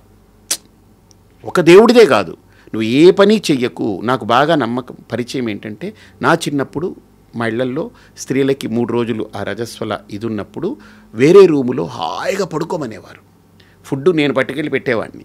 మా పిన్నికి కానీ, మా అమ్మకి కానీ, వాళ్ళందరికీ ఎవరికైనా నేను పట్టుకెళ్ళి పెట్టేవాడిని. నాకు తెలిసేది కాదు. పెద్ద అయిన తర్వాత తెలిసింది, they should be given utmost rest for their body. కాకపోతే దాన్ని ఒక ట్యాబు లాగా చూడడం అనేది అయింది అని అది కూడా ఉంది. కానీ ఈరోజు ఏమైపోయింది, అలా చూస్తున్నారని మనం వదిలేసుకొని రావడం వల్ల మానసిక సంఘర్షణ స్త్రీలో దానివల్ల పెరుగుతుంది. ఈరోజు చూడండి, ఎనీ సైకాలజిస్టుల దగ్గర స్త్రీ లోపల మనోబలం చాలా గొప్పది. స్త్రీకి శరీర బలం కంటే ఆవిడ అబల కాదు, ఆవిడ సబల అని మాట్లాడేవారు కదా. ఈరోజు స్త్రీలో ఆ మానసిక శక్తి ఎందుకు తగ్గిపోతుందనంటే ఆ ఋతుక్రమంలో 3 రోజులు పూర్తిగా ఆవిడికి రెస్ట్ తీసుకోకపోవడం అనేది దోషం. అది తీసుకోవాలి. ఎందుకంటే ఆవిడ ఒక సృష్టికి ప్రిపేర్ అవుతుంది. ఒక సృష్టి చేసేదానికి తన శరీరం అంతా ఒక నిర్మాణం జరుగుతుంది లోపల. ఆ జరిగేటప్పుడు తాను అనుభవించే నరకము మామూలుగా ఉండదు. శరీరము దట్ అండర్గోస్ దట్ పెయిన్. నాకు తెలియదు, అది వర్ణిస్తే నేను విని అమ్మా ఇదా ఏంటి వర్ణించారంటే, ఒక 5-6 ఏనుగులు పొట్ట మీద ఎక్కి తొక్కితే, వీపు మీద ఎక్కి తొక్కితే పెళపెళ ఎలా విరుగుతుందో అంతకంటే ఘోరమైన నొప్పులు భరించాలట స్త్రీ లోపల. నాకు తెలియదు, అది నిజమో కాదో నాకు తెలియదు. అలాంటి దుఃఖమైనటువంటి వాతావరణంలో ఈవిడ్ని మొత్తం పనులు చేయించి బయటికి జాబులు చేయించి అన్నీ చేయిస్తే దట్ ఈజ్ రాంగ్. అది అందుకనే పూర్తి విశ్రాంతి ఇవ్వాలి, విరామం ఇవ్వాలి ఆవిడకి. కంప్లీట్గా 3 రోజులు 4 రోజులు అయితే 4 రోజులు ఆవిడని total she should be out of that ఉంటే తర్వాత అంతా ఆవిడ అంత ఎనర్జెటిక్గా తయారవుతుంది. ఆవిడ అక్కడి నుంచి 11వ రోజు ఒక శిశువుని తనలో మొయ్యగలిగే శక్తిని పొందుతుంది. ఆ శిశువుకి తన సకల శక్తుల్ని ఇవ్వగలిగేటువంటి ఒక మాతృదేవతగా మారుతుందని మనకు పెద్దలు చెప్పారు. అది ఇదంతా ఒక కనెక్టివిటీ ఉంది. ఇదేదో ఊరికినే పెట్టింది కాదు. అలాంటి సందర్భంలో దేవుడికి కూడా పూజ చేయక్కర్లేదని చెప్పారు. ఇంక దేవుడు వద్దేముద్దురా బాబు, నువ్వే దేవతవి, ఎందుకంటే రేపు నువ్వు సృష్టి చేయబోతున్నావు, నువ్వు గొప్పదానివి, నువ్వు దైవంతో సమానం అని చెప్పి చూశారు. కానీ దాన్ని పెడార్థాలతోటి మగవాళ్ళు చూడడం కానీ, ఇది మైడి ముట్టు అని తీసి చేదరించుకోవడం, మళ్ళీ అదే స్త్రీ కదా నీకు కావాలి రేపు అన్నం పెట్టడానికి, ఎందుకు ఇప్పుడు చేదరించుకుంటావు? గౌరవించు, దాన్ని చక్కగా పడుకోమను, హాయిగా గౌరవించు, అంతేగాని చేదరించుకోకు, అసహించుకోకు. అది అసహ్యం కాదు, అది జరిగితేనే రేపు నీకు వారసులు కలుగుతున్నారు, నీకు ఒక సంతానం ఇస్తుంది. కాబట్టి అసహించుకునేటువంటి దానికి కాకుండా, దాన్ని చేదరించుకునే దానికి కాకుండా, దాన్ని ఏదో ఒక టాటీలాగా చూడటం కాకుండా ఆవిడని గౌరవించడం నేర్చుకోవాలి, ఆవిడకి ఆ రెస్ట్ ఇవ్వాలి. అది మనం చేయగలగాలి. ఇది సంస్కారం. ఇది అది ఓకే అక్కడ దాకా. అందుకని భర్త పోయాడు నువ్వు పూజ చేయకూడదంటే ఏంటి అర్థం దాంట్లో? నాకు భర్తతో వచ్చింది అమ్మవారు, దేవుడేమన్నా? భర్త రాకముందు దేవుడు లేడా ఈవిడికి? పోనీ భర్త పోయాడు ఇంక దేవుడు ఉండరా? అసలు భర్తతో దేవుడు భార్యతో దేవుడు రాలేదుగా మనకు. దైవం అనేది ఎప్పుడూ ఉండేది, శాశ్వతం కదా. ఇన్ఫ్యాక్ట్ ఇంకో లాజిక్ చెప్పనా మీకు, భర్త పోయినప్పుడు ఆ స్త్రీ మనస్సులో పడే ఆవేదనకి దుఃఖానికి దైవం ఒక్కటే పరిష్కారం. నమ్మితే, నమ్మిన వాళ్ళకి అదే పరిష్కారం. లేదా వేరే వేరే ఏదన్నా ఒక ఎంటర్టైన్మెంటో లేదా ఇంకో దాంట్లో ఎంగేజ్ అయ్యి పని చేసుకుని వెళ్ళేవాళ్ళు ఓకే. మైండ్ని డైవర్ట్ చేసుకునేదానికి రకరకాల మార్గాలు ఉంటాయి. కానీ భక్తిని నమ్మిన వాళ్ళకి దైవమే కదండి గమ్యం, అక్కడ గతి. ఆ దైవాన్ని తీసి పారేస్తే నువ్వు ఆ స్త్రీని ఏం నాశనం చేస్తున్నట్టే కదా ఆవిడ మనస్తత్వాన్ని. కాబట్టి నేను ఆలోచించి, ఇప్పుడు నాకు మహాశక్తి యాగంలో భర్త లేరు, బెంగలేదు, అయితే ఇప్పుడు ఆ లాజిక్ ఈయనకి వర్తించాలి. భార్య లేకపోతే ఈయన ఎందుకు రావాలి పూజకి? ఏం దేవుడికి భార్య భర్త అని మగ ఆడ అనే భేదాలు ఉన్నాయా? మగ ఆడ భేదాలు ఉంటే అమ్మవారేంటి మరి? అమ్మవారు స్త్రీయేగా. అమ్మవారి దగ్గరికి స్త్రీలు రావచ్చు, భర్త ఉన్నా భర్త లేకపోయినా. మగవాళ్ళు రావద్దని పెడతామా మనం? కాదు కదా. ఇవన్నీ it's all illogical, irrational and అది హైలీ నాట్ కల్చరల్. కాబట్టి నా దృష్టిలో ఆ మహాశక్తి యాగం అనేటువంటిది మొదటిది ఒక దీక్షావస్త్రం, అంటే సమత్వాన్ని తీసుకురావడానికి. రెండోది వాళ్ళలో నిష్ఠ, చింతన, ఆ ఏకత్వాన్ని పెంచడానికి, ఏకాగ్రతను పెంచడానికి అక్కడ చేయించేటువంటి కార్యక్రమం. మూడోది నాకు భర్త లేరు అనేటువంటి బాధపడుతున్న వాళ్ళు, నేను పూజ చేయకూడదేమో, ఇవన్నీ పక్కకు పెట్టి నేను తీసుకొచ్చిన తర్వాత ఈరోజు కొన్ని వేల మంది ఆడవాళ్ళు నన్ను దీవిస్తున్నారు. ఈయన వల్ల మళ్ళీ మేము అమ్మవారికి పూజ చేసుకుంటున్నాం, మళ్ళీ మేము అమ్మవారికి దగ్గరయ్యామని. వాళ్ళ దీవెనలు చాలండి నాకు. ఎవరైనా ఒకరు తిట్టుకున్నారనుకోండి, ఐ డోంట్ లిటరలీ కేర్, నన్ను వాళ్ళు దీవిస్తున్నారు, నాకు చాలది. ఆ తల్లులు వాళ్ళు. సో ఇది 3. 4వది ఏంటి, మేమే దగ్గరుండి నేను అబ్జర్వ్ చేసి ఇన్ని వేల మందికి వంటలు నేను చేయిస్తాను దగ్గరుండి. నేను అప్పుడు మంత్రం చదువుతూ దైవాన్ని ఆరాధిస్తూ ఈ అన్నం వాళ్ళ కడుపులోకి వెళ్ళి పడుతుంది ప్రసాదం రూపంలో. వాళ్ళకి ఆరోగ్యాన్ని ఇవ్వాలి, వాళ్ళకి ఆహ్లాదాన్ని ఇవ్వాలి, వాళ్ళ మనస్సుకి మంచి ప్రశాంతతనివ్వాలని అదే కోరుతూ చేస్తాం మేము అక్కడ, అదే ప్రే చేస్తాం మేము. వాళ్ళకి సద్బుద్ధిని ఇవ్వాలి. ఇప్పుడు అది తినేవాళ్ళు యువజంట అనుకోండి, వాళ్ళకి మంచి సంతానం కలగాలి, ఆరోగ్యమైన సంతానం కలగాలి, వాళ్ళకి ఈ సమాజానికి మేలు చేసే సంతానం కలగాలి. ఈ సంకల్పాలతోటి అక్కడ వంట చేస్తాం మేము. మాట్లాడుకోవడం, వాదులాడుకోవడం, అపభ్రంశమైన మాటలు, తుచ్చమైన మాటలు మాట్లాడడం అవి ఏమి ఉండదు అక్కడ. మంత్రము, నామము, ఈ సంకల్పం, దీంతో వండినటువంటి ఆ ప్రసాదాన్ని, స్వచ్ఛమైన ప్రసాదాన్ని ఉచితంగా ఇన్ని వేల మందికి పెడతాం. వాళ్ళు ఏమి లేక రావట్లేదు అక్కడ. ఆ మెతుకు తినాలి, ఆ మెతుకు మా కడుపులో పడాలని వస్తున్నారు వాళ్ళు. సో ఇలాగ మహాశక్తి యాగంలో అనేక యాగాలు, హోమాలు, పూజలు, అర్చనలు, అనుష్ఠానము, వాటితో పాటు ధ్యానము, ఇంత కలయిక ఒక మూమెంట్ని బిల్డ్ చేస్తున్నాం. అది ఇన్ని వేల మందికి ఆ రోజు అన్నప్రసాదాలు ఇవన్నీ అవుతున్నప్పుడు 45 లక్షల మందికి మీరు అన్నప్రసాదాలు వితరణ చేశారు అంటే అది నిజమేనా? ఆ నెంబర్ ఎలా తెలుసు మీకు? అంటే నాకు ఎలాగంటే, నేను ఒక బ్రహ్మచారిగా ఉన్నప్పుడు కొన్ని సందర్భాల్లో నాకు భోజనం దొరకలేదు. నేను తిట్టుకునేవాడిని. వివేకానంద స్వామి, శంకరాచార్యులు వారు వీళ్ళ ఫోటోలన్నీ ఉండేవి. నేను తిట్టేవాడిని, మీకు పని పాట లేదు, మీరందరూ సన్యాసులే, మా అమ్మ బుర్రలో దూరి మా అమ్మ నన్ను సన్యాసం చేసింది, నాకు తిండి కూడా లేకుండా చేస్తున్నారు మీరని తిట్టుకునేవాడిని. తిట్టుకుని నేనేంటంటే ఒక సందర్భంలో బాధపడుతూ, నాకు తిండి పెట్టలేదు కదా, నేను 1,000,000 మందికి భోజనం పెడతా, నేను నువ్వేం పీకుతావని అలా మాట్లాడుకున్నా. అది ఎవరితో తెలియదు, నాకు తెలియదు. అలా కోపం వచ్చి మాట్లాడుకుని నేను 1,000,000 మందికి భోజనం పెట్టాలని, నువ్వు నా కడుపు మాడిస్తే నేను 1,000,000 మందికి భోజనం పెడతా అని. అంటే నాకు అనిపించింది, ఆ నేచర్ నన్ను చాలా గౌరవించింది అనిపించింది. నా దగ్గర డబ్బు ఉండదు, అలా వస్తుంది, పెట్టేస్తాము, మళ్ళీ చేతులు దులుపుకుని వెళ్ళిపోతాను. నేను ఎవరిని అడగను కూడా అడగను.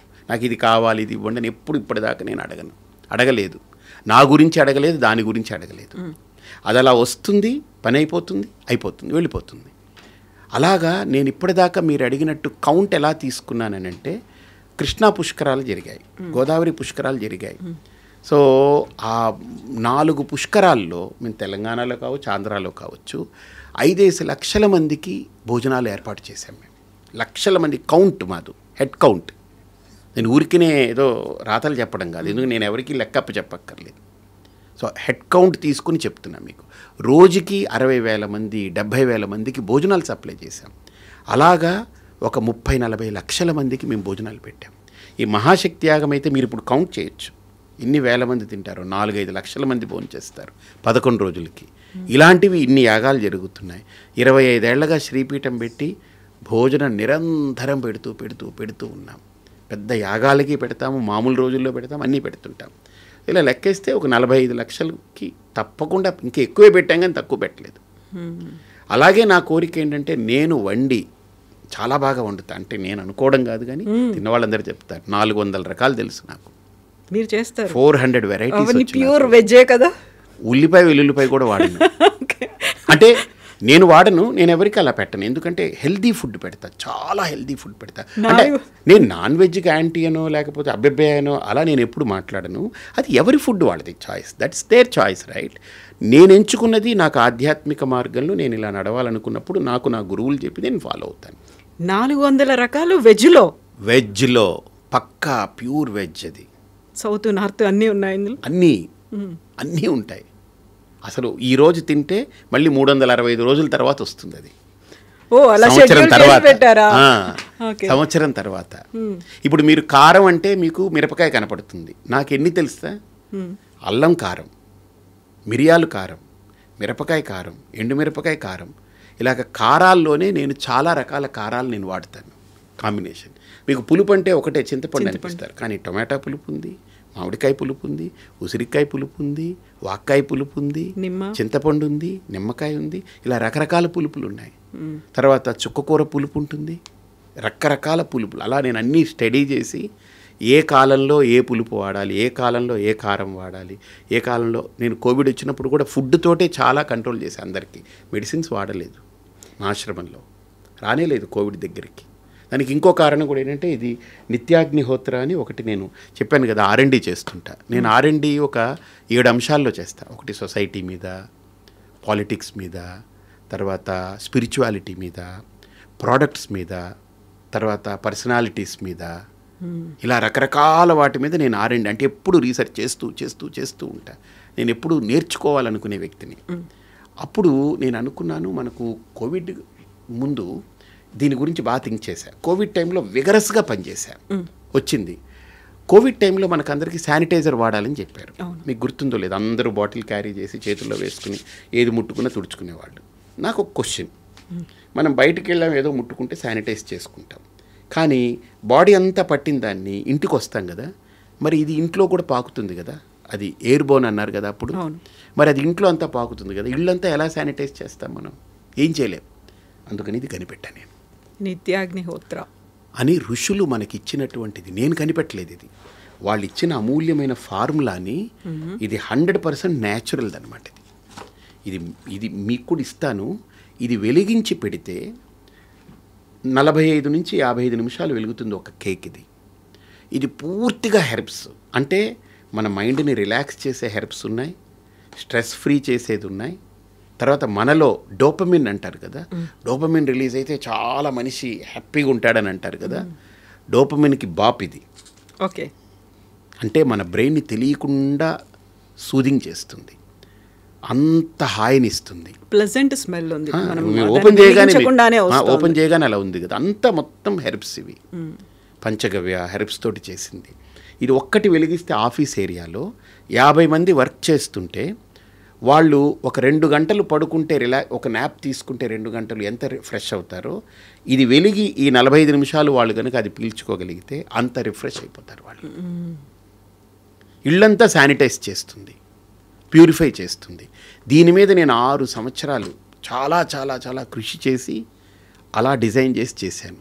అంటే మనము, నా అభిప్రాయం ఏంటనంటే, ఒక భోజనం పెట్టడమే కాదు, ఒక యాగం చేయడమే కాదు, ఒక దీక్ష చేయించడమే కాదు, ఒక ప్రోడక్ట్ని ఇవ్వడమే కాదు, వీటిలో పూర్తిగా ఇన్డెప్త్ దాని మీద రీసెర్చ్ చేసి ఆలోచన చేసి దీని పర్పస్ ఏంటి, ఏదో డబ్బు పోగు చేయాలి. నా దృష్టిలో డబ్బు అనేది, నా దృష్టిలో లక్ష్మీదేవి విష్ణువుకి సంబంధించింది, నాకు కాదు. ఆవిడ విష్ణు భార్య. నా దగ్గర నేనేదో దాచుకుని లాక్కుని పెట్టుకోవాలని నేను అనుకోను. ఆవిడ అనుగ్రహం ఉంటే చాలు నాకు. ఎందుకు, ఏ పనైనా నేను మంచి పని చేసేటప్పుడు ఆవిడ నన్ను దీవించి నువ్వు పని చేయి అంతే అయిపోతుంది అని దీవిస్తే చాలు. ఆవిడని తీసుకొచ్చి నా దగ్గర దాచిపెట్టుకుని గొయ్యలు తీసి లోపల పెట్టి లేదా లాకర్లో పెట్టి ఎందుకు బంధించాలి ఆవిడ్ని? నాకు అవసరమైనప్పుడు ఆవిడ వస్తే, ఇప్పుడు బియ్యం అన్నం తినాలి, కంచంలో వండిన అన్నం వస్తే సరిపోతుంది, కానీ ఈ బియ్యం మూటలన్నీ వేసుకొని నేను తిరుగుతూ ఎక్కడెక్కడికి నేను ఏం చేయను నేను. కాబట్టి అలాగా నాకు నా అభిప్రాయం ఏంటంటే, మనం చేసే ప్రతి స్టెప్లో, ప్రతి అడుగులో దైవానుగ్రహం కావాలి, దైవ బలంతో నడవాలి అని ఆలోచిస్తాను. అలాగ నేను 1,00,000 మందికి భోజనం నా చేత్తో వడ్డించి పెట్టాలని పెట్టుకున్నా. దాంట్లో మీకు చెప్పనా, హెడ్ కౌంట్ ఇప్పటికి 35,000 మందికి పెట్టా. నేను వండితే 500 మందికి వండుతా, 1000 మందికి వండుతా. నా కెపాసిటీ 1000 మందికి వండేస్తా. నాకు ఒక హెల్పర్ ఉండి 2 కటింగ్ చేసేవాళ్ళు ఉంటే 1000 మందికి గంటలో 4 ఐటమ్స్ వండేస్తా, హ్యాపీగా వండేస్తా. మీకు ఎప్పుడైనా చూస్తే చూడుదురు, కానీ తప్పకుండా చూపిస్తా. మీరు వీడియో తీసుకుని లైవ్ కూడా పెట్టుకోండి, చూపించండి. తప్పకుండా 4 ఐటమ్స్, ఒక్కదానికంటే ఒకటి మామూలుగా ఉండదు, ఒకదాన్ని మించి ఒకటి ఉంటుంది. అంటే నేను చేశానని చెప్పుకోవట్లేదు, నా చేతిలో అమ్మవారి అనుగ్రహం అదంతే.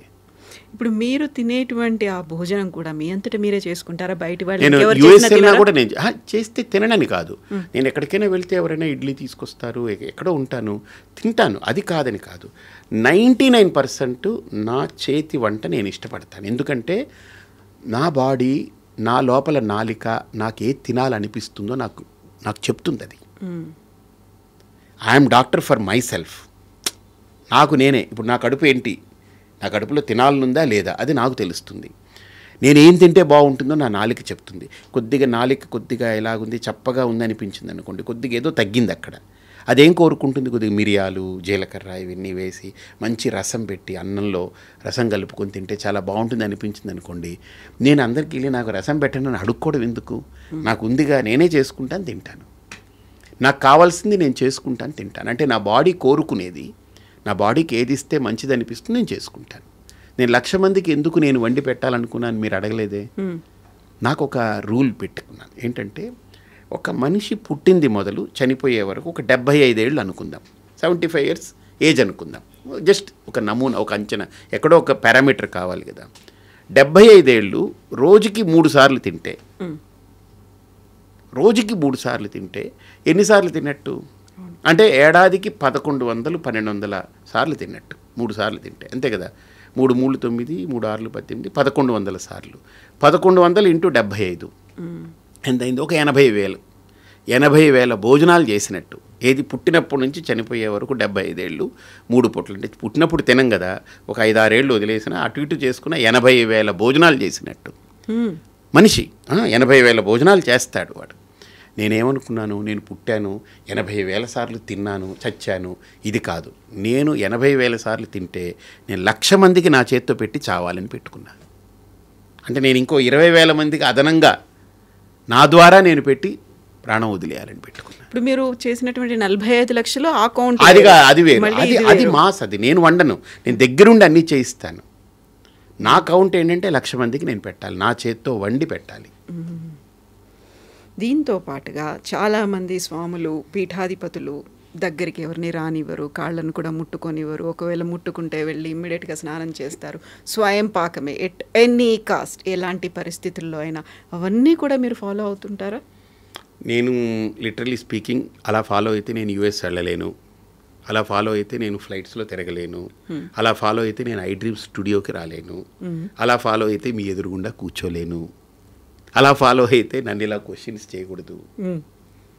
మీరు చెప్పింది వింటే సరిపోతుంది, అంతే. వన్ వే ఉంటుంది.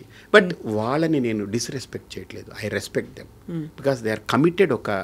ఒక సిస్టము, ఒక పీఠమను, ఇంకో దానికను వాళ్ళు కమిట్ అయ్యి అలా ఉండాలి, అలా ఉంటారు. వాళ్ళని తప్పు పట్టద్దు. ఇప్పుడు నేనున్నానుగా, ఉపయోగించుకోండి. జనబాహుల్యంలోకి వచ్చాను కదా, అందుకే నా దగ్గర ఆ దండమది నేను తీసుకోలేదు. ఆ దండము, ఆ పీఠము, ఆ వ్యవస్థ అదంతా వేరు. యూ షుడ్ రెస్పెక్ట్ దట్, అంతే. ఇంతసేపు ఇన్ని రకాల లాజిక్లు చెప్పారు, ఇంత విషయ పరిజ్ఞానము, వీటన్నిటి గురించి చెప్పిన తర్వాత ఒక్క అంశంలో మాత్రం మీరు అక్కడ రాంగ్ స్టెప్ వేశారా అనిపించిందా? రాజకీయాలకు సంబంధించి నో, అనిపించలేదా? మీరే అన్నారు కదా, లాజిక్ అన్నారు, ఇంత అద్భుతంగా చెప్పారన్నారు. దానికి లాజిక్ ఉంది. ఏంటది? ఆ మ్యాజిక్ తెలుస్తుంది. ఎందుకు కంగారు? త్వరలో తెలుస్తుంది అంటే మళ్ళీ ఇంకో సెకండ్ ఇన్నింగ్స్. అలా అని కాదు, నేను ఒక స్టెప్ వేసేటప్పుడు చాలా ఆలోచిస్తాను. ఎందుకంటే ఇంత R&D వస్తువుల మీద, వ్యక్తుల మీద, దేశాల మీద, సమాజం మీద చేసేవాడిని నా మీద నేను ఆలోచించుకోలేనా? ఎందుకు నేను వెళ్ళాలి, నాకు అవసరం ఏంటి అని ఆలోచించుకున్నా. నా ప్రశ్నలకి, నేను వేసుకునే ప్రశ్నలు నా మీద ఈ భూమి మీద ఎవడు వేయలేడు. ఎంత కసి నా మీద ఉన్నవాడు కూడా నా మీద అన్ని ప్రశ్నలు వేసుకోలేడు. నేను అన్ని ప్రశ్నలు వేసుకుంటాను. ఎందుకంటే అంత వేసుకుంటేనే నాకు ఆన్సర్స్ వస్తేనే నేను అడుగు వేస్తాను, దానికి సరైన ఆన్సర్లు వస్తేనే అడుగు వేస్తాను. కాబట్టి రాజకీయం అనేది ఒక గొప్ప వ్యవస్థ అమ్మా, ఒక గొప్ప వ్యవస్థ. మీరు నమ్ముతారో నమ్మరో, మిగతా దేశంలో రాజకీయాలన్నీ పక్కన పెట్టండి. మన తెలుగు రాజకీయాల్లో ఇద్దరు ఇప్పటికీ ధ్రువతారులు, ఇద్దరు. ఒకటి రాజశేఖర్ రెడ్డి గారు, 2 ఎన్టీ రామారావు గారు. వాళ్ళని తలుచుకోని వ్యక్తి, అంటే మైనస్లన్నీ పక్కన పెడదాం. ప్రతి వ్యక్తిలో ఏదో మైనస్లు ఉంటాయి, పక్కన పెడదాం. వాళ్ళిద్దరినీ మనం చూసి తెలుసుకోవాల్సింది ఏంటంటే, ఎన్టీ రామారావు గారి గురించి నేను మాట్లాడలేదు. నేను అరకులో కొండల దగ్గరికి వెళ్ళా ఒకసారి, కొండ ప్రాంతంలో అరకులో వెళ్దామని వెళ్తే అక్కడ ఉన్న వాళ్ళు ఒక మాట అన్నారు, మాకు బియ్యం తినడం తెలియదండి, బియ్యం తెలియదు మాకు. వాళ్ళు వెదురు బొంగుల్లో ఉండేవి లేదా అవి ఇవి ఏవో తినేవారట పాపం. వాళ్ళకి బియ్యం తినాలంటే ఏదో పెద్ద పెళ్ళయ్యి ఎవరెవరో ఏదో ఇస్తే తెచ్చుకొని వండుకొని తినేవాళ్ళట. కానీ మాకు దేవుడండి ఎన్టీ రామారావు, కిలో 2 రూపాయలకి ఇచ్చి మేము బియ్యం తింటున్నామండి ఇప్పుడు అని చెప్పేటప్పుడు కూడా, మేము బియ్యం తింటున్నామండి ఇప్పుడు, ఎన్టీ రామారావు వాళ్ళండి దండం పెట్టాడు. నాకు అనిపించింది, ఒక వ్యక్తి దేవుడు అయిపోయాడు అన్నం పెట్టి. ఆయన ఇంట్లోది ఏం పెట్టలే, ఆయన సంపాదన ఏం పెట్టలేదు. కానీ సమాజానికి ఒక ముఖ్యమంత్రి స్థానంలో ఒక వ్యక్తి కూర్చుంటే, ఒక సంకల్పం ఉన్నవాడు, ఒక సజ్జనుడు ఒక వ్యక్తి కూర్చుంటే, ఒక్క సంస్కారంతో ఎన్ని లక్షలు కోట్ల మంది కడుపుల్ని ఆయన నింపేశాడుగా ఒక్క సంతకంతో.